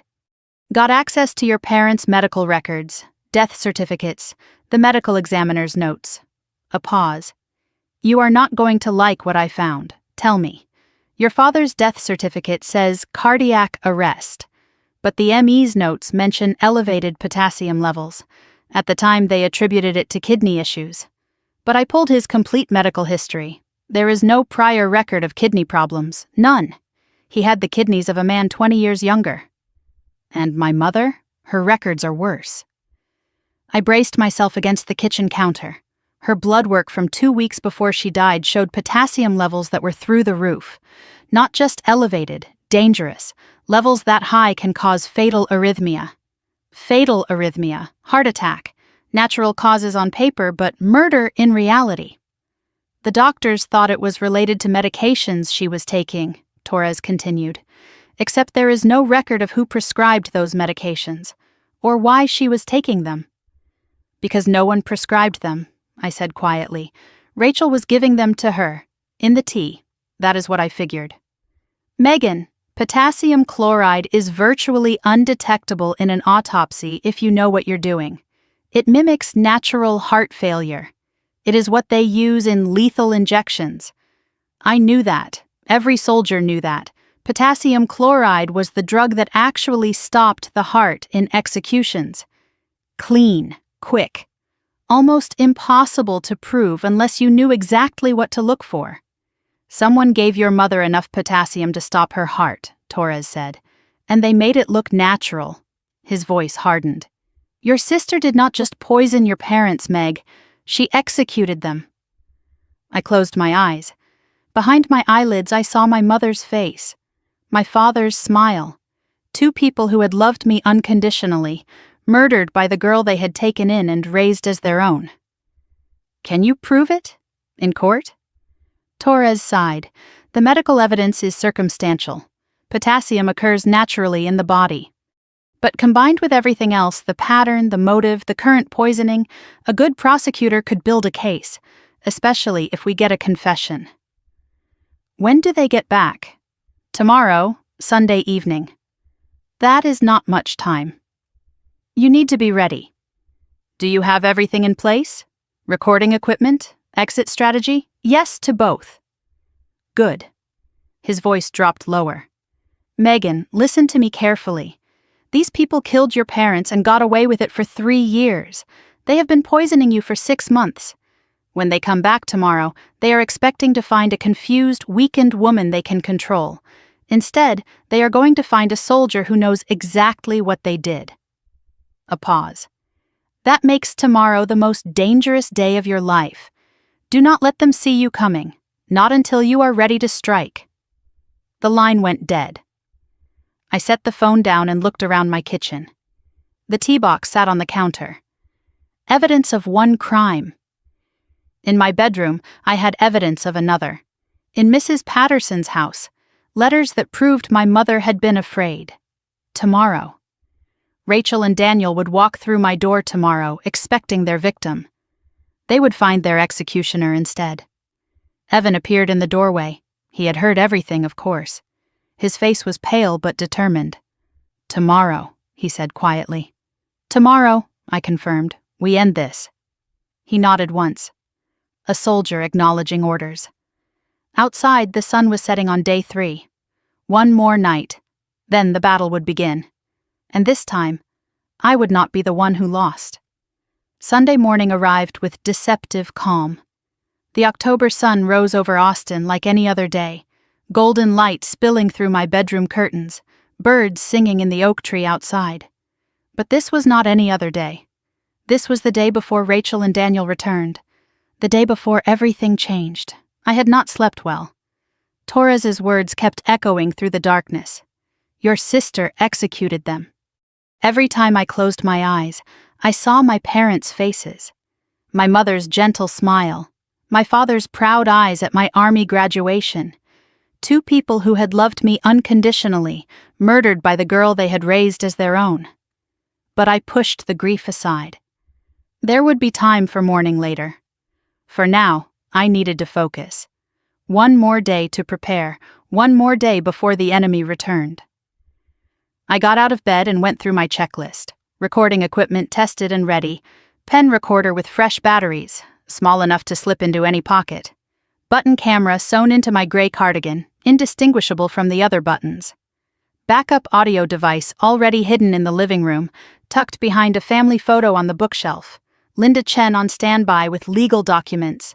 Torres monitoring from Houston, ready to coordinate with Austin PD when the time came. Evan was already awake when I checked his room. He sat on the edge of his bed, dressed and alert, looking like a soldier awaiting deployment, which in a way he was. Big day tomorrow, I said. We should go over the plan one more time. He nodded. When they come back, I go silent again. Like before. Until you give me the signal. Exactly. Can you do that? Can you pretend for one more day? His blue eyes met mine with a steadiness that belonged to someone much older. I have been pretending for 8 years, Aunt Megan. One more day will not break me. I believed him. This boy had more discipline than half my unit in Iraq. We spent the morning reviewing details. What to say, what not to say, how to act weak without overplaying it, how to watch without being caught watching. Evan absorbed every instruction like the trained operative he had unknowingly become. By noon, I allowed myself to relax slightly. We had time. Rachel and Daniel were not due back until tomorrow evening. Their cruise ship would not dock until morning, and the drive from Galveston to Austin took at least 4 hours. We had the rest of today and most of tomorrow to finalize preparations. That was my mistake, assuming the enemy would follow their schedule. The sound of tires on gravel shattered my false calm at 2 in the afternoon. I was in my bedroom, reviewing the evidence folder one last time when I heard it. The distinctive crunch of a vehicle pulling into my driveway. I froze, then moved to the window. A black SUV sat in front of my house. Rachel's car. My stomach dropped through the floor. They were back, nearly 24 hours early, no warning, no phone call. They had simply appeared, and I was nowhere near ready. For 3 seconds, panic seized me. All my careful planning, all my preparation, suddenly useless. The confrontation I had been building toward was here, now, before I had everything in place.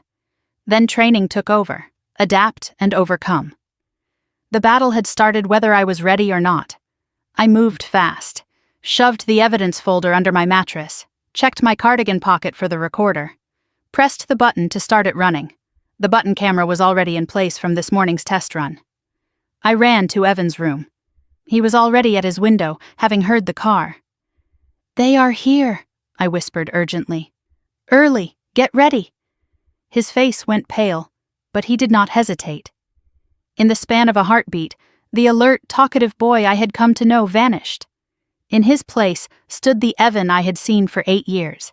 Blank expression, empty eyes, a child who saw nothing, heard nothing, understood nothing. "Good soldier," I said. Then I hurried back to my room to transform myself. I looked in the mirror. I needed to appear weak, confused, declining. The woman Rachel expected to find after 3 days of double-dose tea. I mussed my hair slightly, let my shoulders slump, practiced a vacant, slightly confused expression, blinked slowly as if having trouble focusing. The hardest part was the eyes. Eyes reveal everything. I had to make mine look dull, foggy. Like the lights were on but nobody was home. The doorbell rang. I shuffled toward the front door, moving slower than necessary.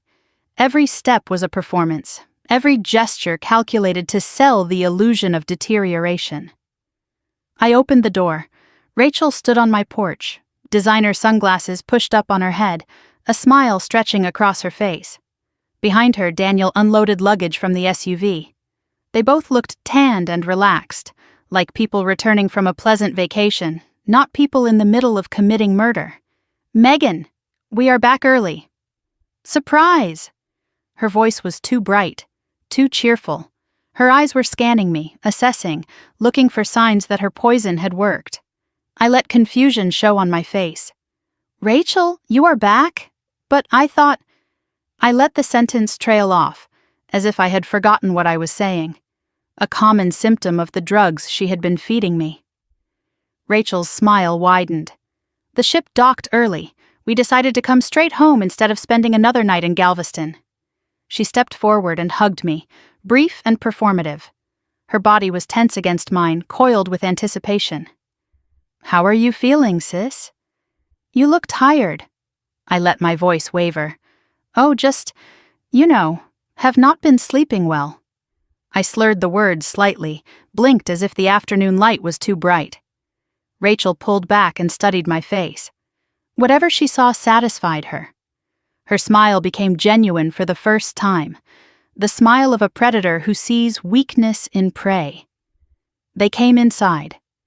Rachel's eyes swept the room immediately, cataloging everything. The kitchen visible through the archway, the tea box on the counter. "Have you been drinking the tea I made?" she asked, her voice sweet with false concern. "It really helps with sleep." "Oh yes, every day, twice a day, like you said." I watched her reaction carefully while pretending not to watch at all. Relief flickered across her features. Satisfaction. Good. That is very good. Daniel pushed past us carrying suitcases, barely acknowledging me. His eyes scanned the room too, but he was looking for something different. Looking for Evan. "Where is the boy?" I gestured vaguely toward the stairs. Upstairs. In his room. "He has been quiet." Daniel's jaw tightened. "Good. He knows how to behave." Something in his tone made my skin crawl. A threat wrapped in casual words. I filed it away and kept my expression vacant. Rachel walked to the kitchen and picked up the tea box. She opened it, counting the remaining packets. I had removed 8 of them as evidence, disposing of the contents down the toilet. 8 packets for 4 days seemed reasonable. She would not notice anything wrong. She nodded to herself. "You have been consistent. That is important." Then she reached into her oversized purse and pulled out another box, identical to the first. I brought more, a special blend, even better than the last one. My blood chilled. Special blend, stronger dose. They were accelerating the timeline. I swayed slightly on my feet. Actually, I need to sit down. Feeling a bit dizzy. I lowered myself onto the couch with exaggerated care, pressing a hand to my forehead. Rachel and Daniel exchanged a look, quick, satisfied. They thought I was falling apart faster than expected. Perfect. Let them think that. Daniel went upstairs to check on Evan. I heard his heavy footsteps on the stairs, then the creak of Evan's door opening. My heart pounded, but I kept my face slack and confused. Through the ceiling, I could hear muffled voices. Daniel's voice, sharp and demanding. Then silence. More silence. Daniel testing Evan's muteness, making sure the boy had not broken his 8 years of silence. If Evan slipped now, everything would fall apart. The seconds stretched into an eternity.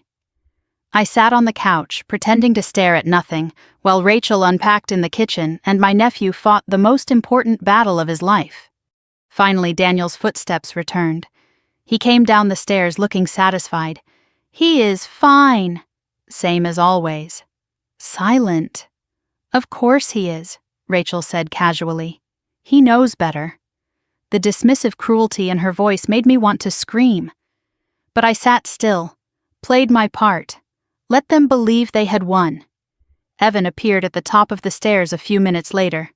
His face was blank as a mask. He walked down without looking at me, without acknowledging anyone, and sat in the corner of the living room with a picture book. He turned the pages without reading them. The performance of a mute child, executed flawlessly. He was better at this than any spy I had ever worked with. The rest of the afternoon crawled by. Rachel and Daniel unpacked, made phone calls, talked about their cruise as if nothing was wrong. I sat on the couch and pretended to drift in and out of awareness. Occasionally I would ask a question that had already been answered, or lose track of what someone was saying mid-sentence. Each slip earned me a satisfied glance from Rachel. Evening came. Rachel made dinner while Daniel watched television. Normal family activities, the mask of normalcy covering the rot underneath. I excused myself early, claiming exhaustion. "Headache," I mumbled. "Need to lie down." Rachel's eyes followed me to the bedroom door. "Of course, sis. Get some rest. I will bring you some tea later." I closed the door and positioned myself near the air vent. Old houses have thin walls and shared ductwork. Sound travels. I pressed my ear close and waited.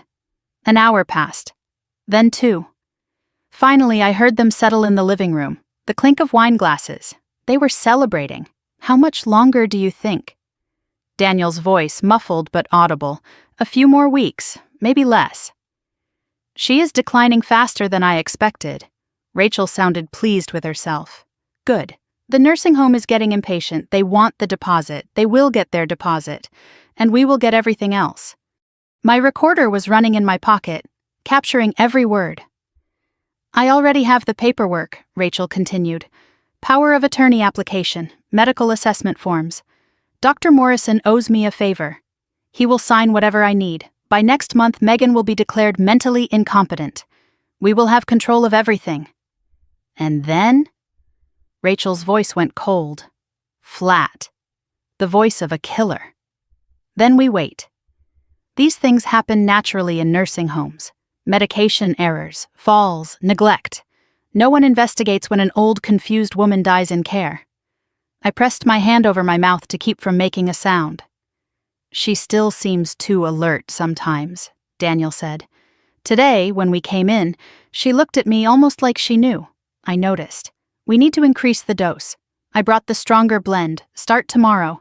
By the end of the week, she will not remember her own name." Silence for a moment. Then Daniel, anxious. "Rachel, I need this done soon. The people I owe, they are not patient. I know. You have told me 100 times. This is happening as fast as it can without raising suspicion. 3 years we waited after your parents. We can wait a few more weeks for her. 3 years we waited after your parents. Confession, plain and clear." My recorder captured it all. I stayed at the vent until they went to bed. Then I lay in the darkness, listening to the house settle, processing everything I had heard. Power of attorney, nursing home, increased dose, murder confession about my parents. They had handed me the case on a silver platter. Around midnight, my door creaked open. I kept my eyes mostly closed, watching through my lashes. A figure approached my bed. Rachel, carrying a steaming cup.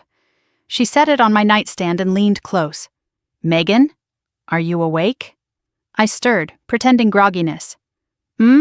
Rachel, I made you some tea, sis, fresh. The new blend. You should drink it all before bed. It will help you sleep." Her voice was soft, sweet. terrifying in its gentleness. Oh, thank you. So thoughtful. I reached for the cup with a trembling hand, brought it to my lips. The liquid touched my mouth, but I did not swallow, just wet my lips. Good. All of it, Megan. Every drop. Our eyes met in the darkness. For 1 second, masks slipped. Rachel's eyes were cold as ice, calculating, impatient. The eyes of someone who had killed before and was eager to kill again. I had to hide the rage, the knowledge, the readiness. Drink it all. I will check in the morning. She left without another word. The door clicked shut behind her. I waited 60 seconds, then another 60. When I was certain she was gone, I moved. I carried the cup to the bathroom and poured it down the sink, watched the poison swirl away. Then I rinsed the cup but did not wash it, residue for evidence. But as I stood there in the darkness, a realization hit me. Drink it all. I will check in the morning. Rachel would know tomorrow that I had not drunk the tea. An empty cup would tell her the wrong story. She would know something was wrong. The timeline had just accelerated. No more waiting, no more careful preparation. Tomorrow night. I had to spring the trap tomorrow night. I looked at myself in the bathroom mirror, dark circles under my eyes from sleepless nights. But the eyes themselves were sharp, clear, ready. I had spent 3 days gathering weapons, evidence, allies, legal protection. Tomorrow I would use them. Rachel wanted to serve me poison for breakfast. Instead, I was going to serve her justice for dinner. Dawn came slowly on Monday morning, gray light seeping through the curtains like a reluctant witness to what was about to unfold. I lay perfectly still in my bed, listening to the sounds of the house waking up. Rachel's footsteps in the hallway, the bathroom door opening and closing, water running through pipes. The empty teacup sat on my nightstand where I had placed it after rinsing out the poison. To Rachel, it would look like I had drunk every drop, but the residue I had preserved in a plastic bag told a different story. Evidence, one more piece of the puzzle. I heard her footsteps approach my door. Pause.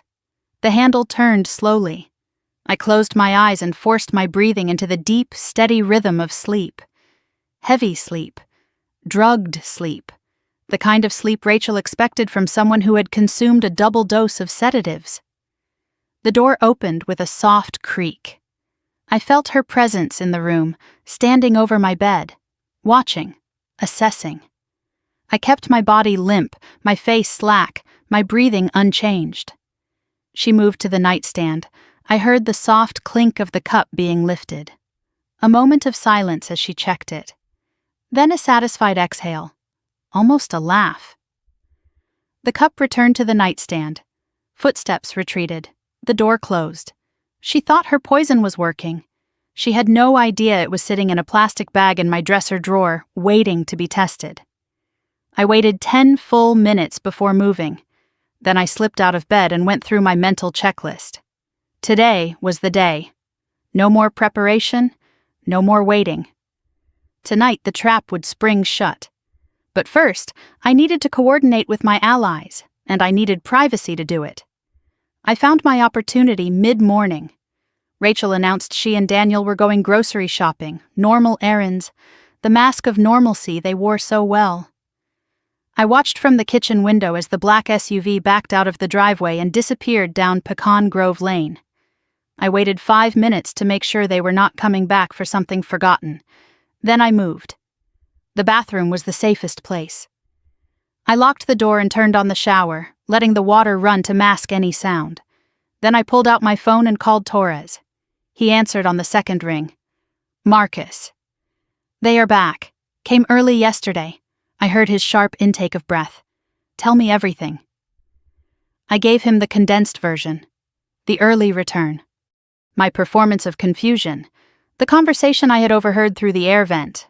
The confession about my parents. The plan to increase my dosage. The nursing home scheme. When I finished, Torres was silent for a long moment. Jesus, Meg, they actually said it out loud? About your parents? They thought I was too drugged to hear. They were wrong. Do you have it recorded? Every word. My recorder was running the whole time. Good. That is good.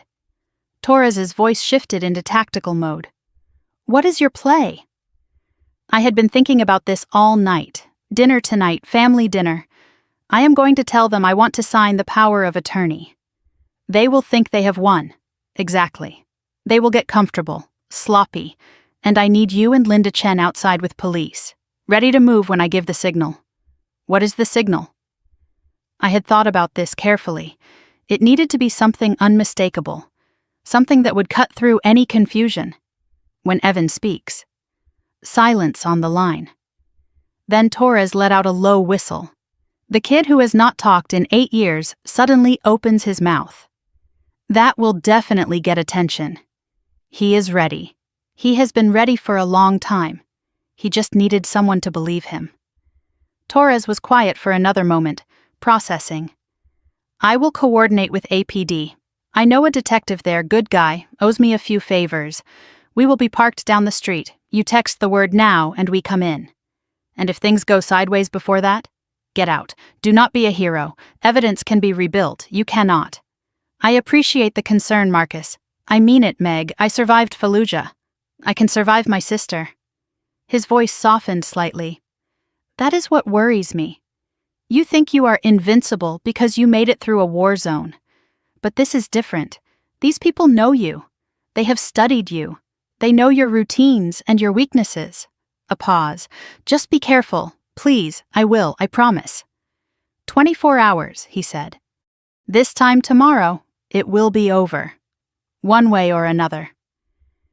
We ended the call. I stayed in the bathroom for another few minutes, the shower still running, and called Linda Chen. She answered with her usual brisk efficiency. Mrs. Sullivan. I was expecting your call. They came back early. We are moving tonight. Tonight? That is faster than we discussed. I do not have a choice. They are increasing the dosage. By the end of the week, they expect me to be incapacitated. I cannot wait that long. Linda absorbed this without comment. What do you need from me? Legal backup. Be ready to file emergency guardianship papers for Evan the moment charges are brought, and I need confirmation that my recordings will be admissible. Texas is one-party consent. You were part of every conversation you recorded. They are clean, no entrapment concerns. Good. Linda's voice became more serious. Listen to me carefully. During dinner, do not push too hard. Ask questions that seem confused, innocent. Make them explain their plans. The more they say thinking you are incompetent, the more they incriminate themselves. And when Evan speaks, let that be the trigger. Their reaction will tell everything. Guilty people do not react well to unexpected revelations. She paused. If they become violent or try to run, do not engage. Let them go. We have enough evidence already. Police can pick them up later. Your safety and the boys' safety come first. Understood. Good luck tonight, Mrs. Sullivan. I will be waiting for your call.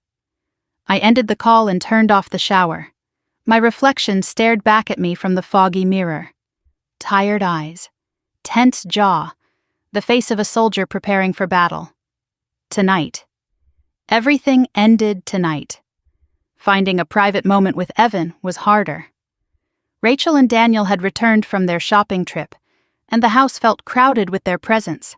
They watched me constantly, looking for signs of deterioration. I gave them what they wanted, shuffling steps. Confused expressions, sentences that trailed off into nothing. My opportunity came in the late afternoon. Rachel went to take a shower. Daniel settled in front of the television with a beer. I caught Evan's eye and tilted my head toward the stairs. He understood instantly. 5 minutes later, we were both in his room with the door closed. I sat beside him on the bed and spoke quietly. Tonight. We end this tonight. His blue eyes were steady. How? I am going to invite them to a family dinner. I am going to tell them I want to sign the power of attorney papers. They will think they have won. And then? And then, at exactly the right moment, you are going to speak. His breath caught, but he did not look away. When I give you the signal, when I say I think Evan has something to say, that is when you talk. You tell them everything. The threats, what you heard, the tea, everything. Evan was quiet for a long moment.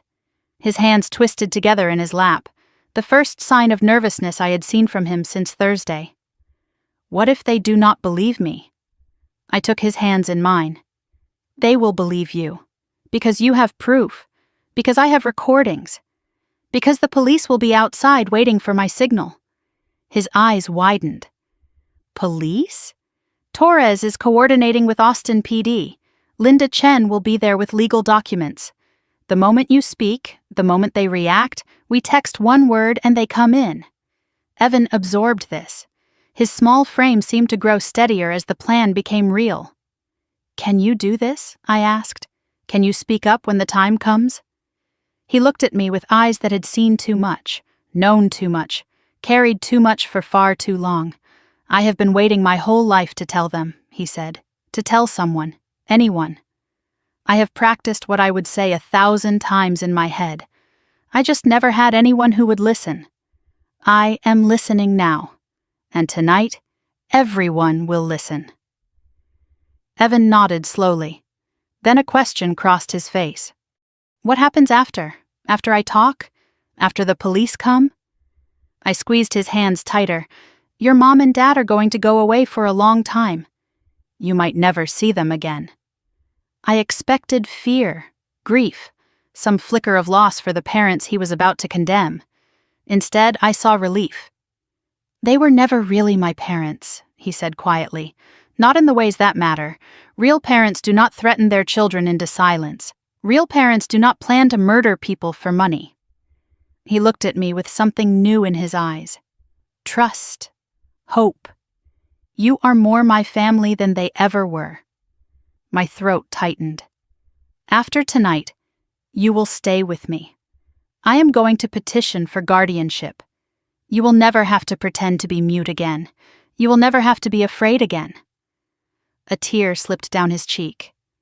The first tear I had seen from him since Thursday. I know, he whispered. That is why I told you about the tea. Because I knew you would fight for me. Because you are my real family. I pulled him into a hug, brief, fierce, full of promises I intended to keep. Tonight you take back your voice, no more hiding. When you speak, speak loud and clear. Let them hear every word. He pulled back and wiped his eyes. Okay, I am ready. Good, because it is almost time. I left his room and went downstairs to set the final piece in motion. Rachel was in the kitchen, scrolling through her phone. Daniel was still watching television, empty beer bottle beside him, normal evening activities. The mask of normalcy they wore so well. I shuffled into the kitchen, making sure to move slowly, to seem uncertain. Rachel, I said, letting my voice waver, can I talk to you about something? She looked up, her expression shifting to false concern. Of course, sis. What is it? I have been thinking, about everything you said, about needing help. Her eyes sharpened. Interest beneath the mask, those papers you mentioned, the power of something, power of attorney? Yes, that. Maybe I should sign them. Rachel set her phone down. Daniel appeared in the kitchen doorway, suddenly attentive. That is very wise, Megan. Very responsible. Rachel's voice dripped with sweetness. We only want what is best for you. Daniel stepped forward. We could do that tonight. I have the papers right here. Tonight? I let confusion show on my face. But should we not celebrate first? A family dinner, like old times. Rachel and Daniel exchanged a glance, triumph barely concealed. That is a lovely idea, Rachel said. A family dinner. We will cook together, just like when we were kids, and Evan should join us.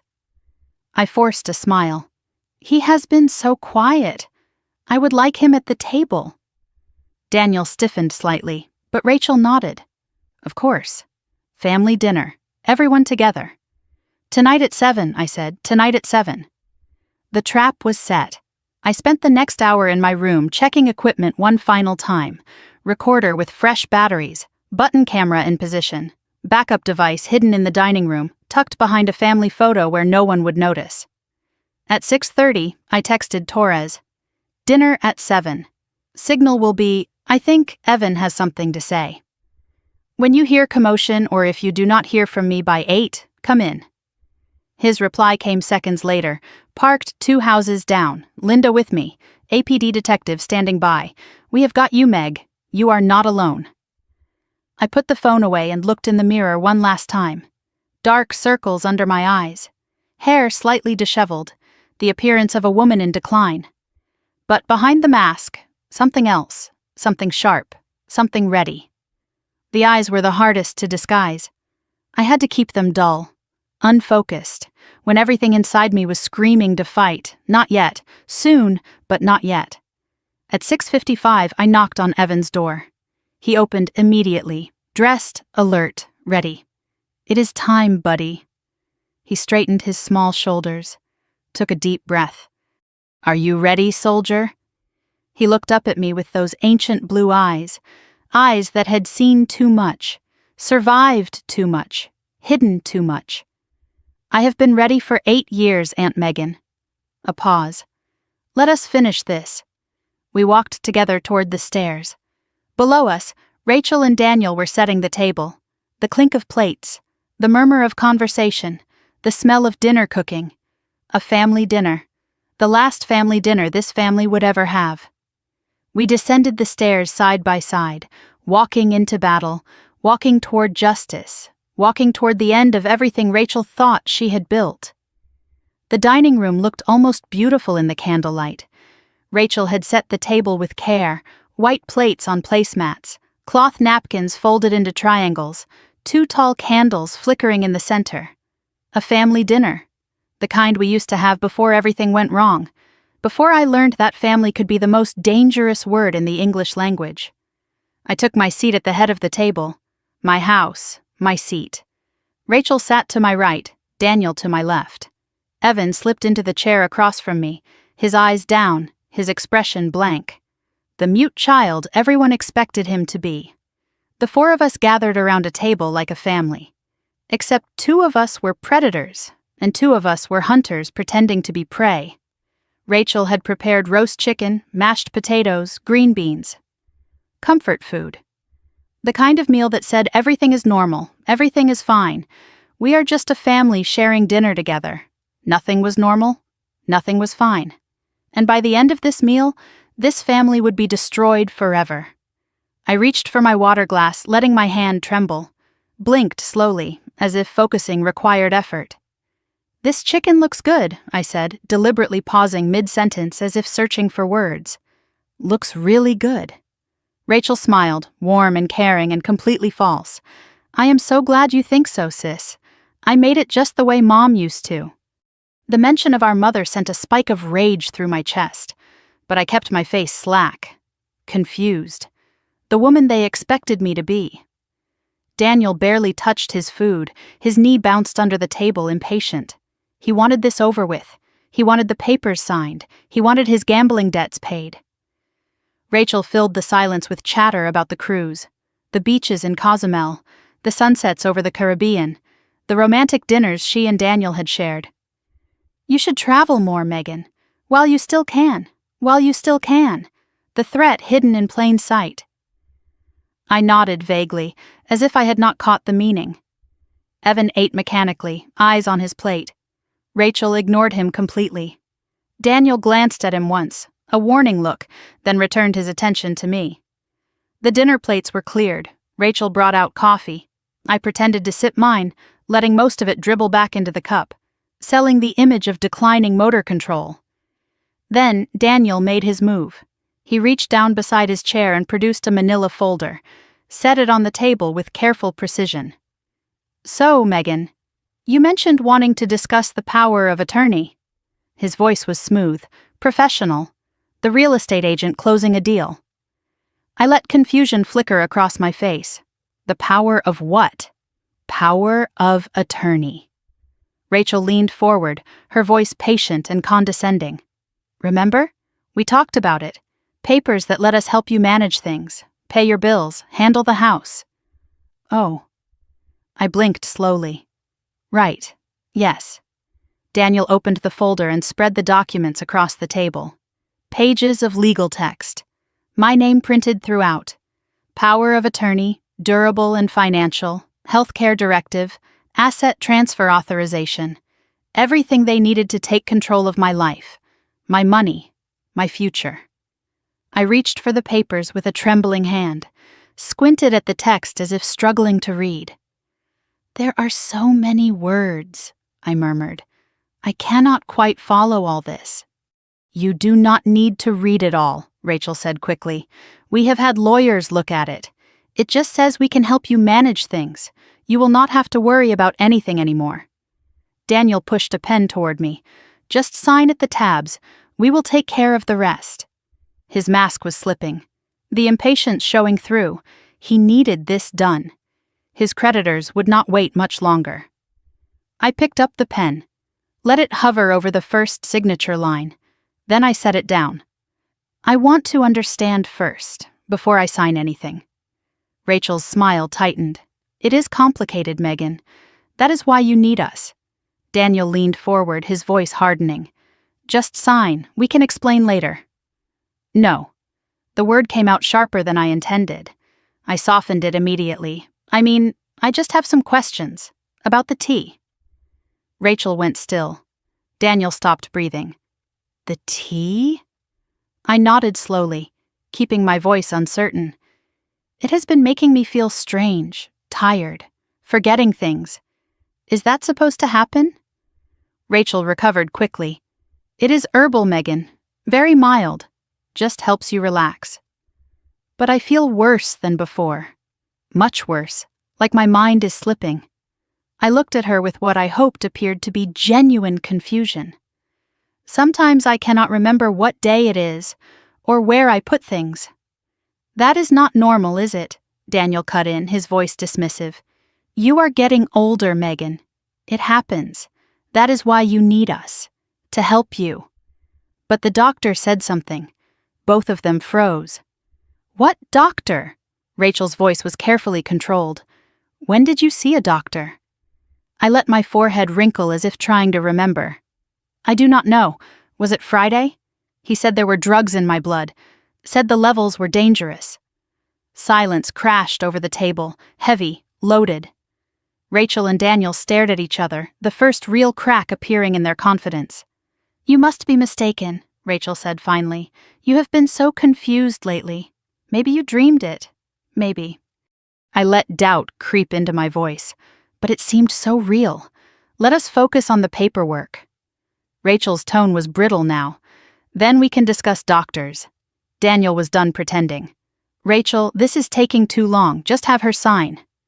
He turned to me, all pretense of warmth gone. Sign the papers. Now. We will sort out the rest later.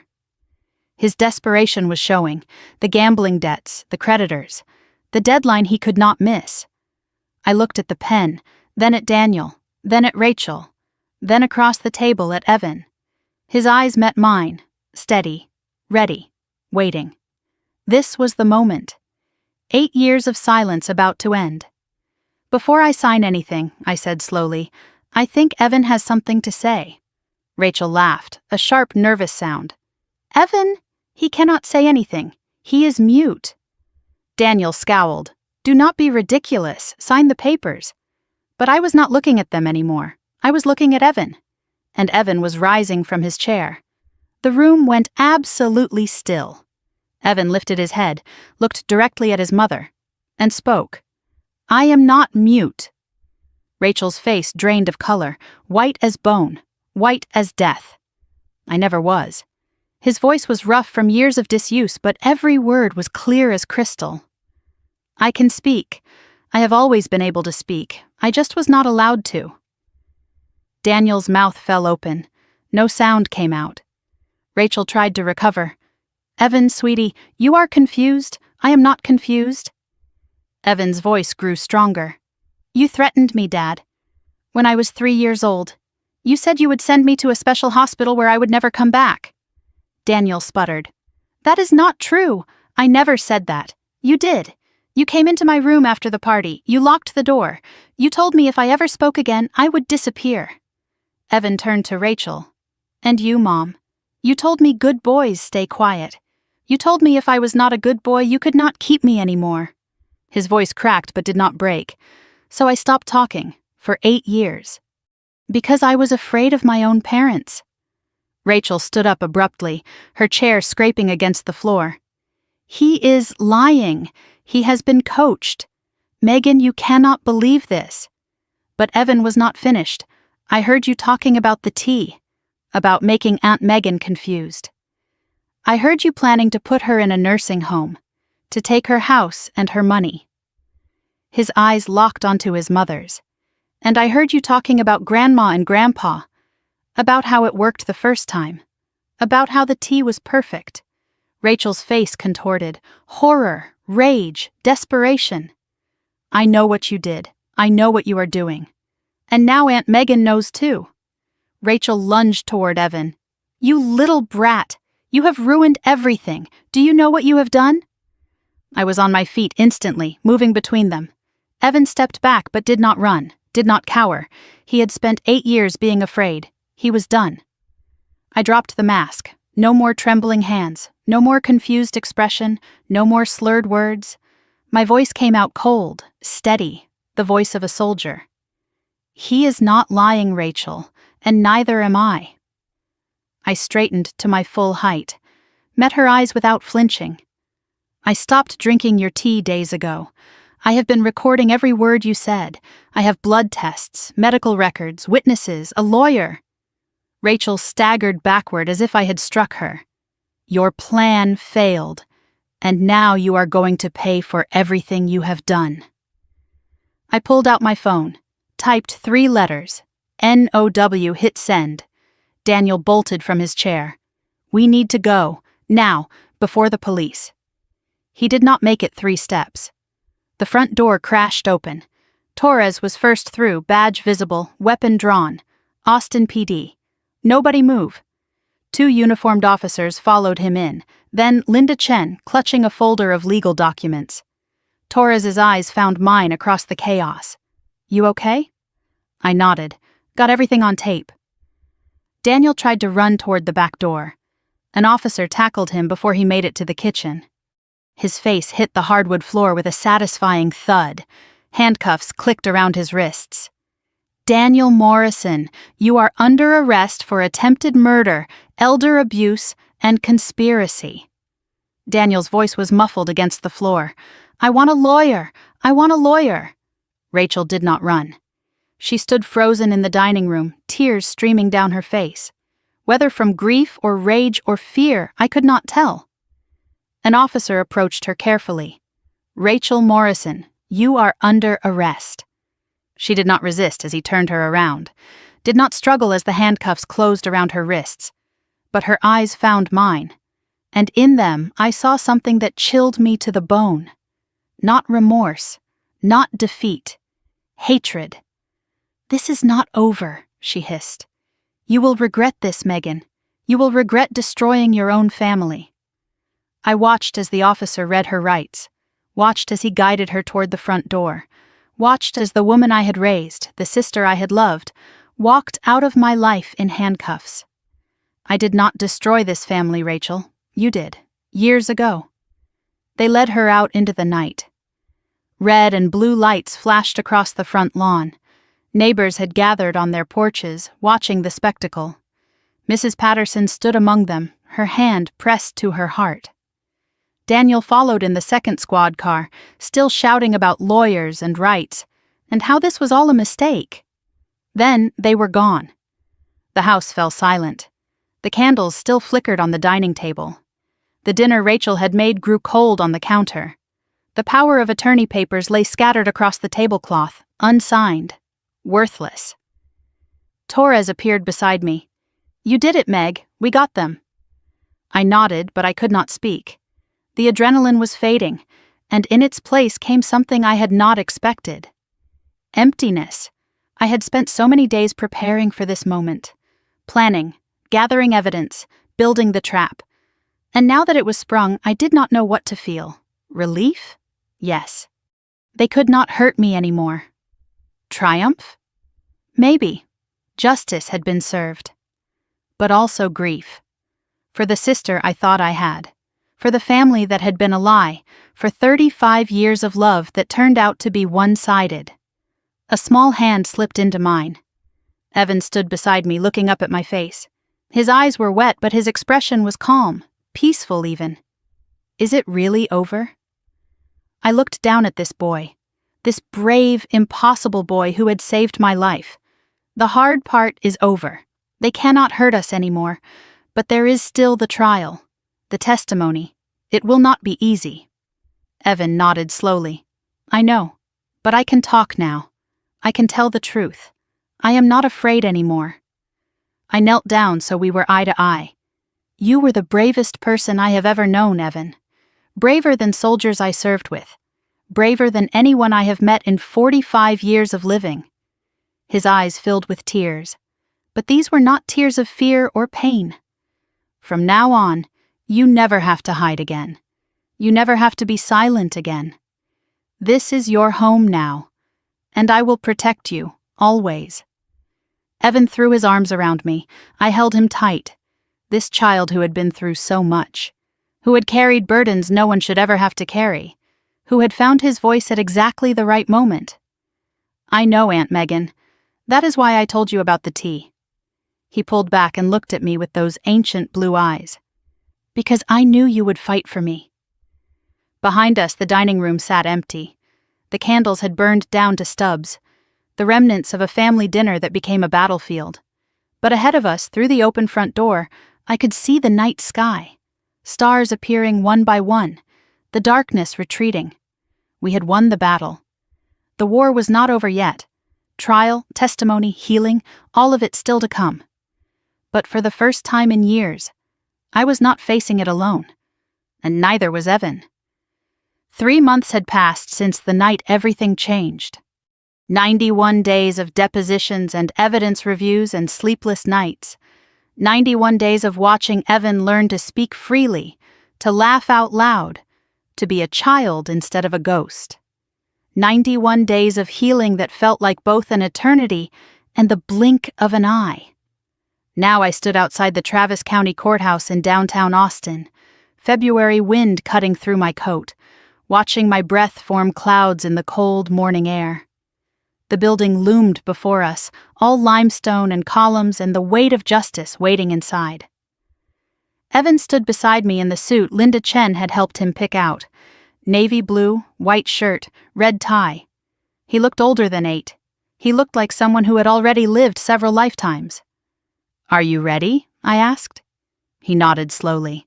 I have been ready for a long time. We climbed the courthouse steps together. The past 3 months had been a whirlwind.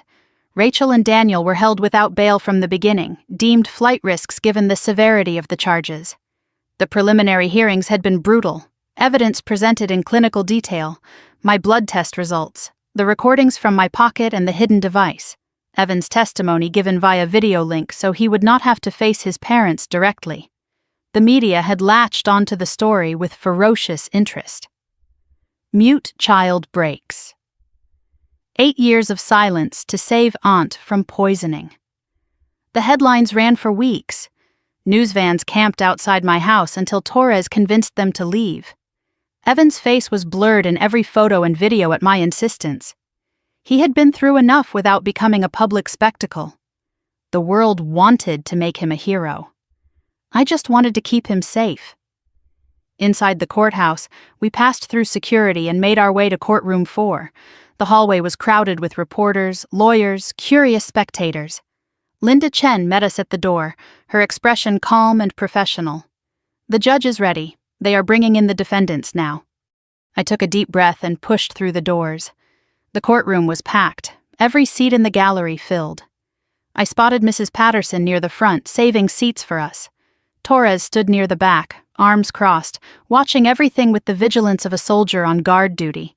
My people, my army, small but loyal. We took our seats. I kept my eyes forward, but I could feel the weight of attention from across the room. The defense table, 2 figures in orange jumpsuits. I made myself look. Rachel sat with her shoulders hunched, her once perfect hair limp and unwashed. 3 months in county jail had stripped away all the polish. She looked smaller somehow, diminished. The confident woman who had handed me poisoned tea was gone, replaced by someone I barely recognized. Daniel sat beside her, haggard and unshaven. His eyes darted around the courtroom, never settling on anything for long. The charming real estate agent had vanished. In his place was a desperate man who had bet everything on a losing hand. Neither of them looked at me. Rachel stared at the table. Daniel stared at nothing. I had loved that woman once, sacrificed everything for her. And now she could not even meet my eyes. I expected to feel satisfaction, triumph, vindication. Instead, I felt hollow, sad, a strange grief for the sister Rachel could have been, for the family that had been built on lies. She was never really my sister, but for 35 years I believed she was. That belief had been real. Its death deserved mourning. Evan's small hand found mine. He had seen them too. His parents for the first time since the arrest. "They look small now," he whispered. "They are small. They always were. We just could not see it." "All rise." The courtroom stood as Judge Eleanor Blackwood entered, silver-haired and stern, with a reputation for fairness and zero tolerance for nonsense. She had presided over the trial with precision, cutting through defense objections and keeping proceedings on track. She took her seat. The courtroom held its breath. In the matter of the state of Texas versus Rachel Morrison and Daniel Morrison, the judge began, her voice carrying across the silent room. "The jury has reached a verdict. The charges were read aloud. Count 1, attempted murder in the first degree against Megan Sullivan. Count 2, elder abuse causing bodily harm. Count 3, child endangerment through psychological abuse of a minor. Count 4, conspiracy to commit fraud. 4 counts, 4 chances for justice or failure." The jury foreman stood, a middle-aged man in a gray suit, his face carefully neutral. "On count 1, attempted murder in the first degree, we find the defendants guilty." A gasp rippled through the gallery. Rachel's head dropped. Daniel did not move. "On count 2, elder abuse causing bodily harm, guilty. On count 3, child endangerment, guilty. On count 4, conspiracy to commit fraud, guilty. Guilty on all counts." I exhaled. I had not realized I was holding my breath. Beside me, Evan squeezed my hand tighter. His face was pale but composed. He had waited 8 years for someone to believe him. Now 12 strangers had confirmed what he always knew. His parents were monsters, and monsters faced consequences. Rachel finally looked up.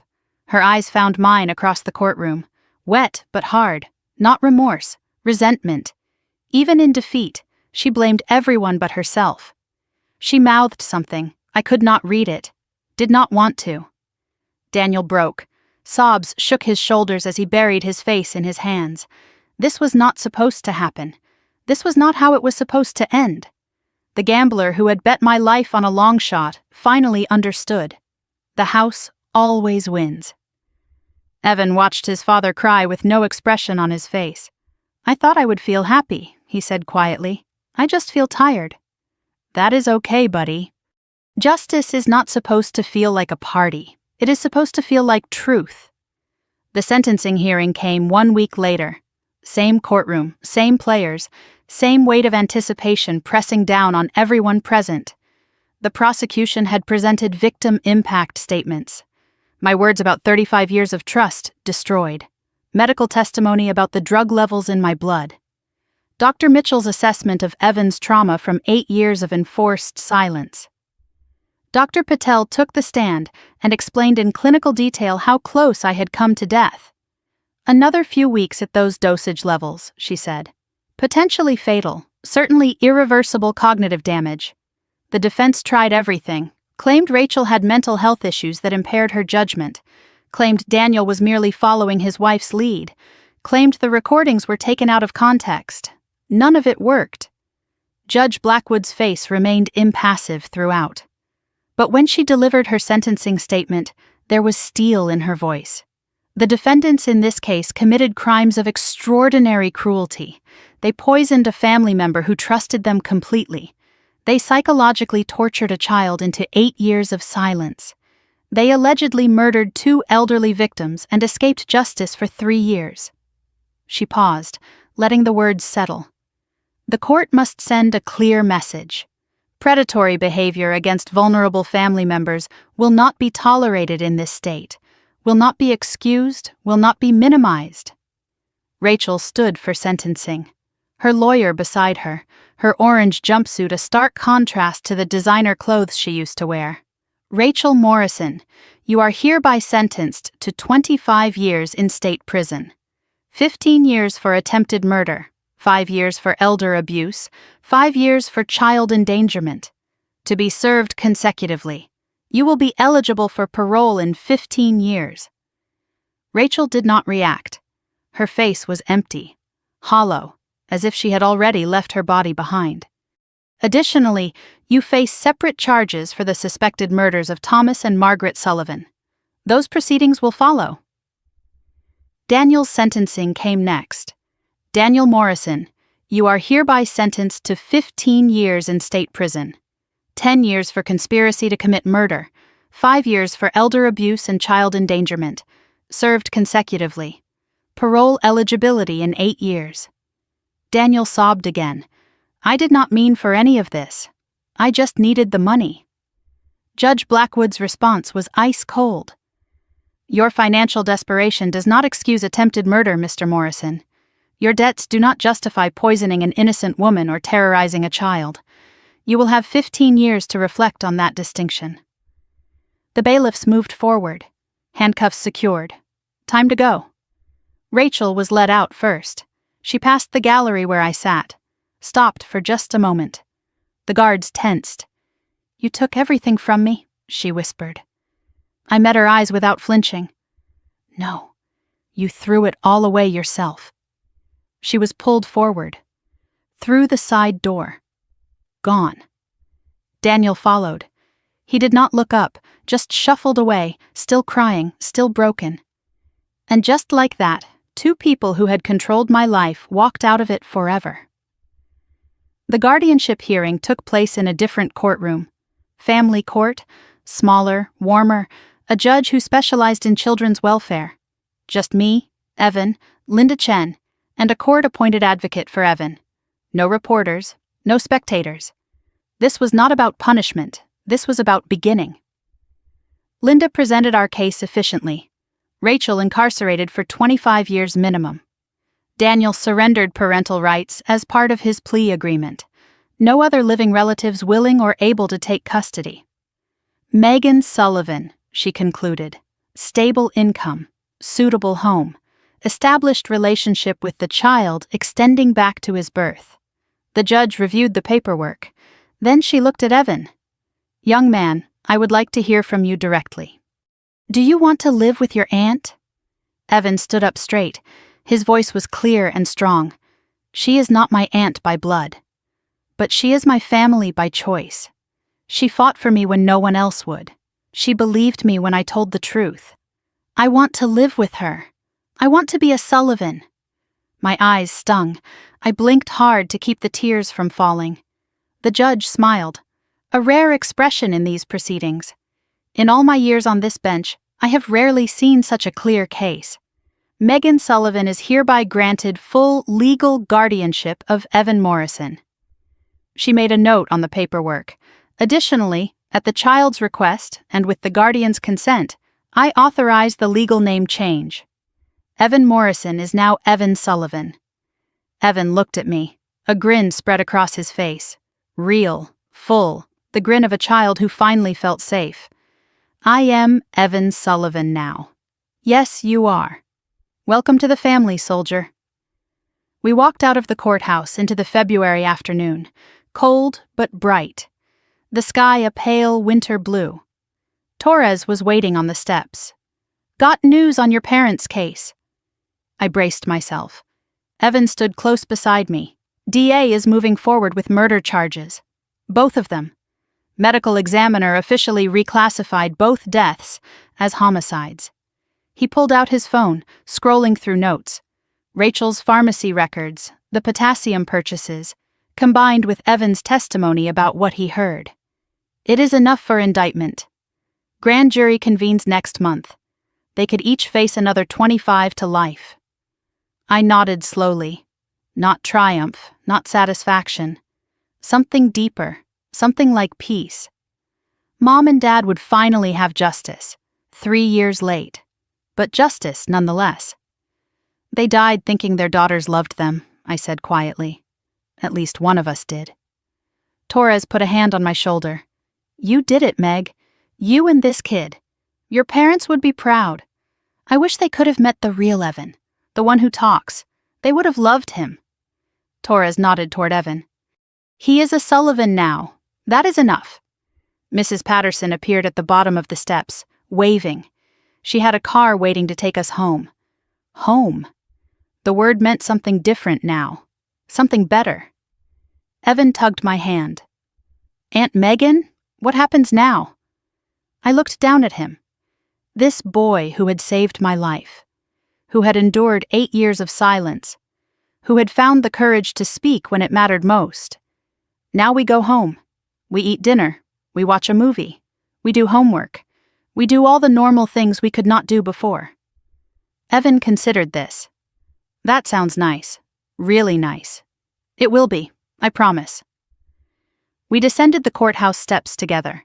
The winter sun was setting, painting the sky in shades of gold and pink. Behind us, the courthouse held the echoes of everything that had happened. The trials, the verdicts, the justice served.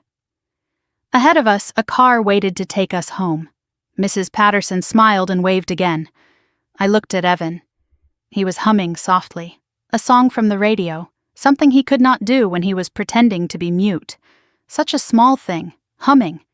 But it represented everything: freedom, voice, life without fear. We climbed into the car. Mrs. Patterson fussed over Evan, asking if he was warm enough, if he was hungry, if he needed anything. He answered every question, chattering about the courtroom, the judge, the way Daniel had cried. 3 months ago, this boy had not spoken a word in 8 years. Now he would not stop talking, and I would never, ever take that for granted. 6 months had passed since the trial ended, 6 months of healing and rebuilding and learning what normal felt like. I stood on my back porch on an August morning, coffee in hand, watching the Texas sun rise over the oak trees. The heat was already building at 8 in the morning, promising another scorching summer day. But I did not mind. After everything that had happened, even the brutal Austin heat felt like a gift. The same porch where I had once stood in fear. The same backyard where my mother had grown roses. The same house that Rachel had tried to steal from me. But everything felt different now, lighter, cleaner, as if the ghosts of what happened here had finally faded away. Rachel's tea box was long gone, evidence locker first, then destroyed after the trial concluded. In its place on my kitchen counter sat a fruit bowl that Evan had picked out at the farmer's market. Bright red apples and yellow bananas. Colors of life instead of poison. New photos covered the walls now. Me and Evan at the Austin Zoo, standing in front of the elephant exhibit. Evan at his school play, dressed as a tree, grinning so wide his face might split.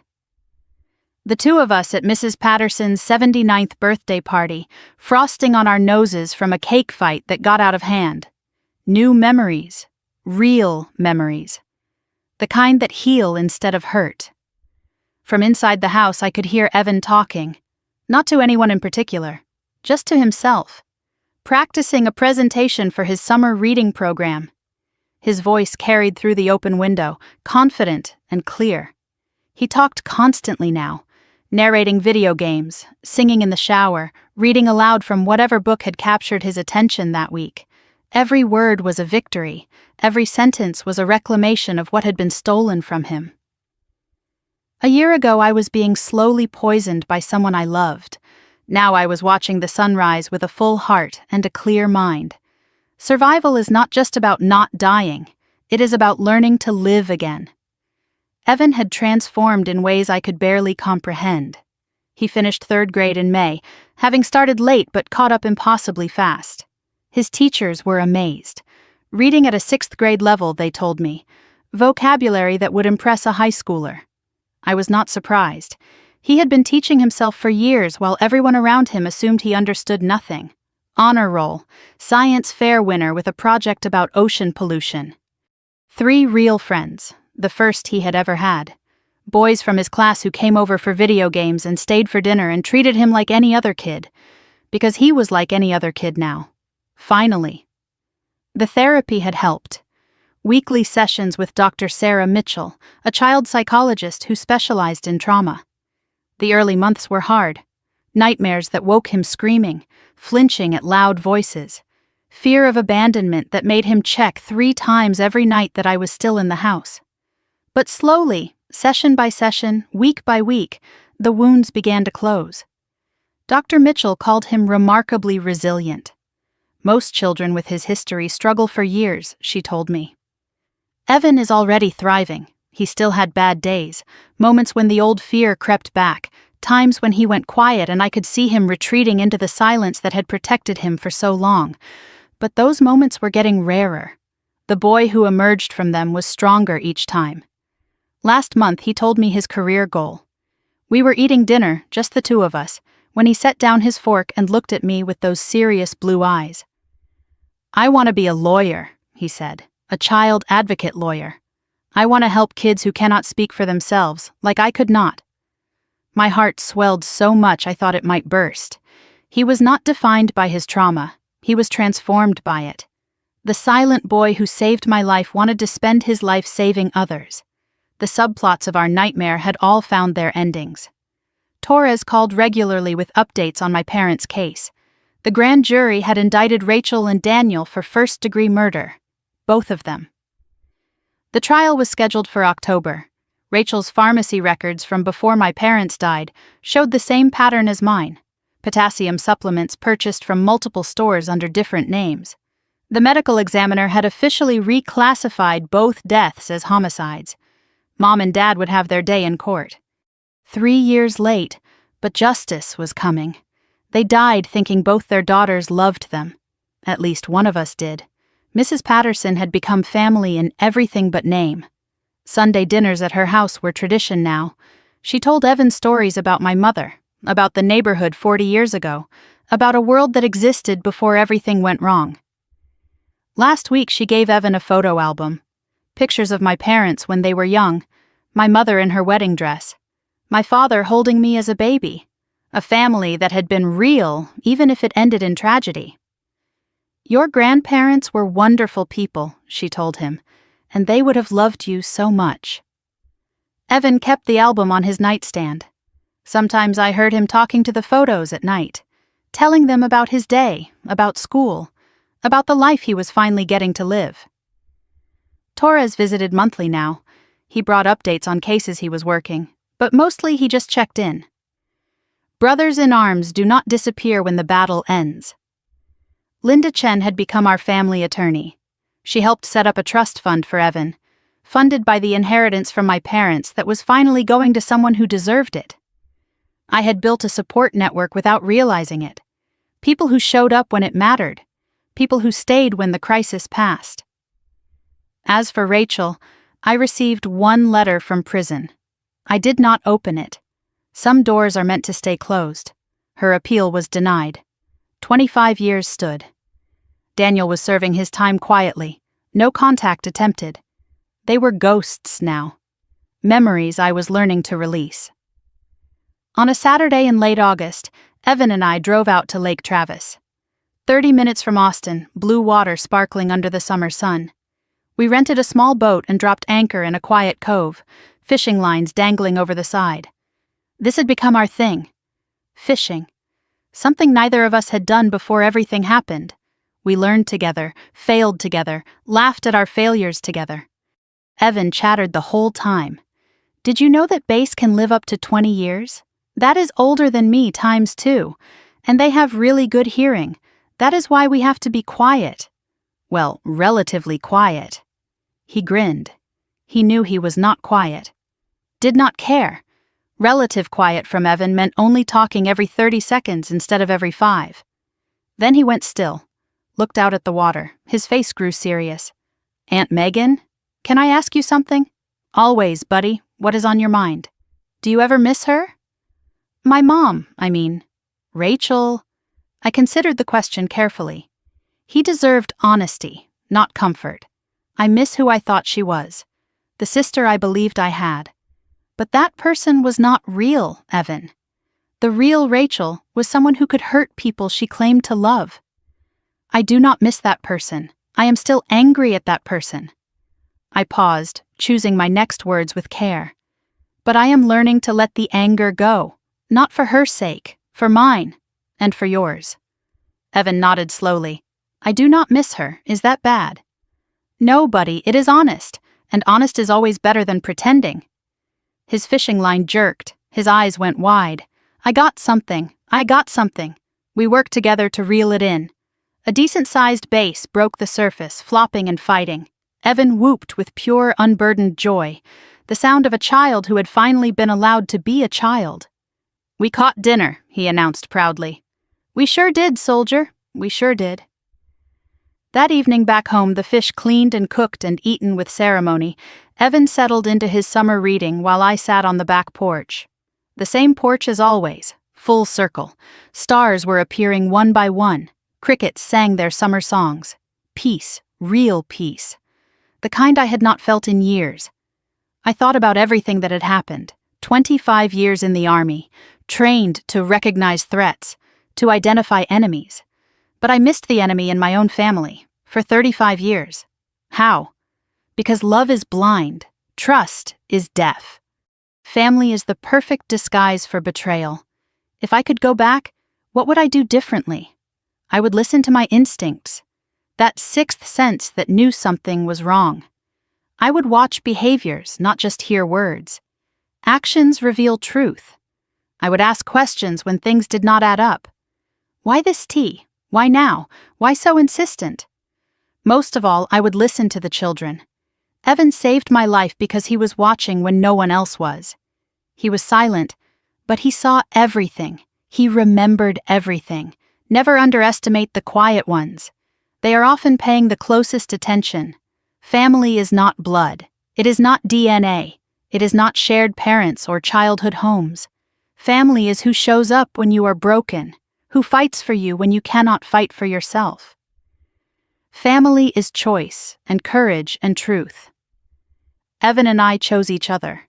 That choice is stronger than any bloodline.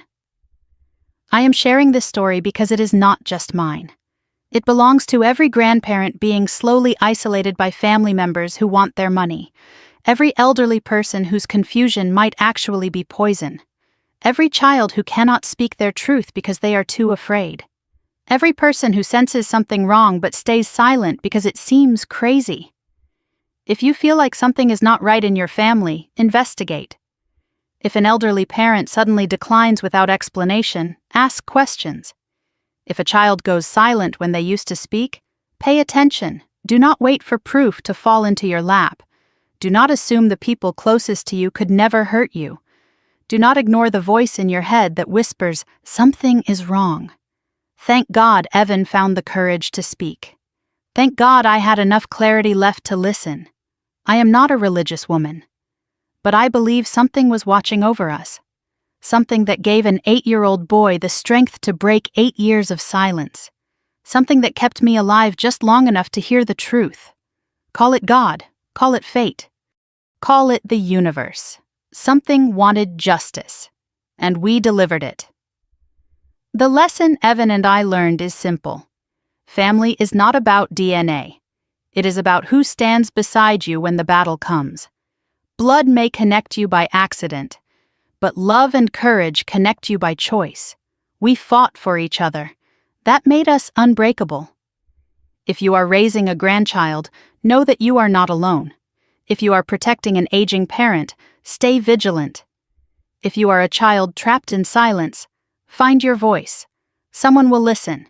If you are facing betrayal from someone you trusted, you can survive. I am proof. So I have to ask you. Have you ever suspected something was wrong but stayed silent? Have you ever trusted someone who turned out to be dangerous? What would you have done in my situation? Please drop a comment below, share your thoughts, share your stories. Because sometimes the most important battles are fought inside our own homes. And sometimes hearing someone else's story gives us the courage to face our own. If this story touched your heart, hit that subscribe button. There are more stories like ours. Stories of courage, betrayal, and justice. Stories that might save a life. Maybe even yours. And please, share this video with someone who needs to hear it. A friend, a parent, a neighbor. Anyone who might be facing their own silent battle. You never know whose life you might save just by sharing. I am Megan Sullivan. This is my nephew, Evan Sullivan. We survived because we had each other. Thank you for listening. Thank you for caring. Thank you for staying until the end. Stay vigilant. Stay strong. Trust your instincts. And never ever underestimate the power of the truth. Because the truth, spoken or silent, always finds a way out. This story is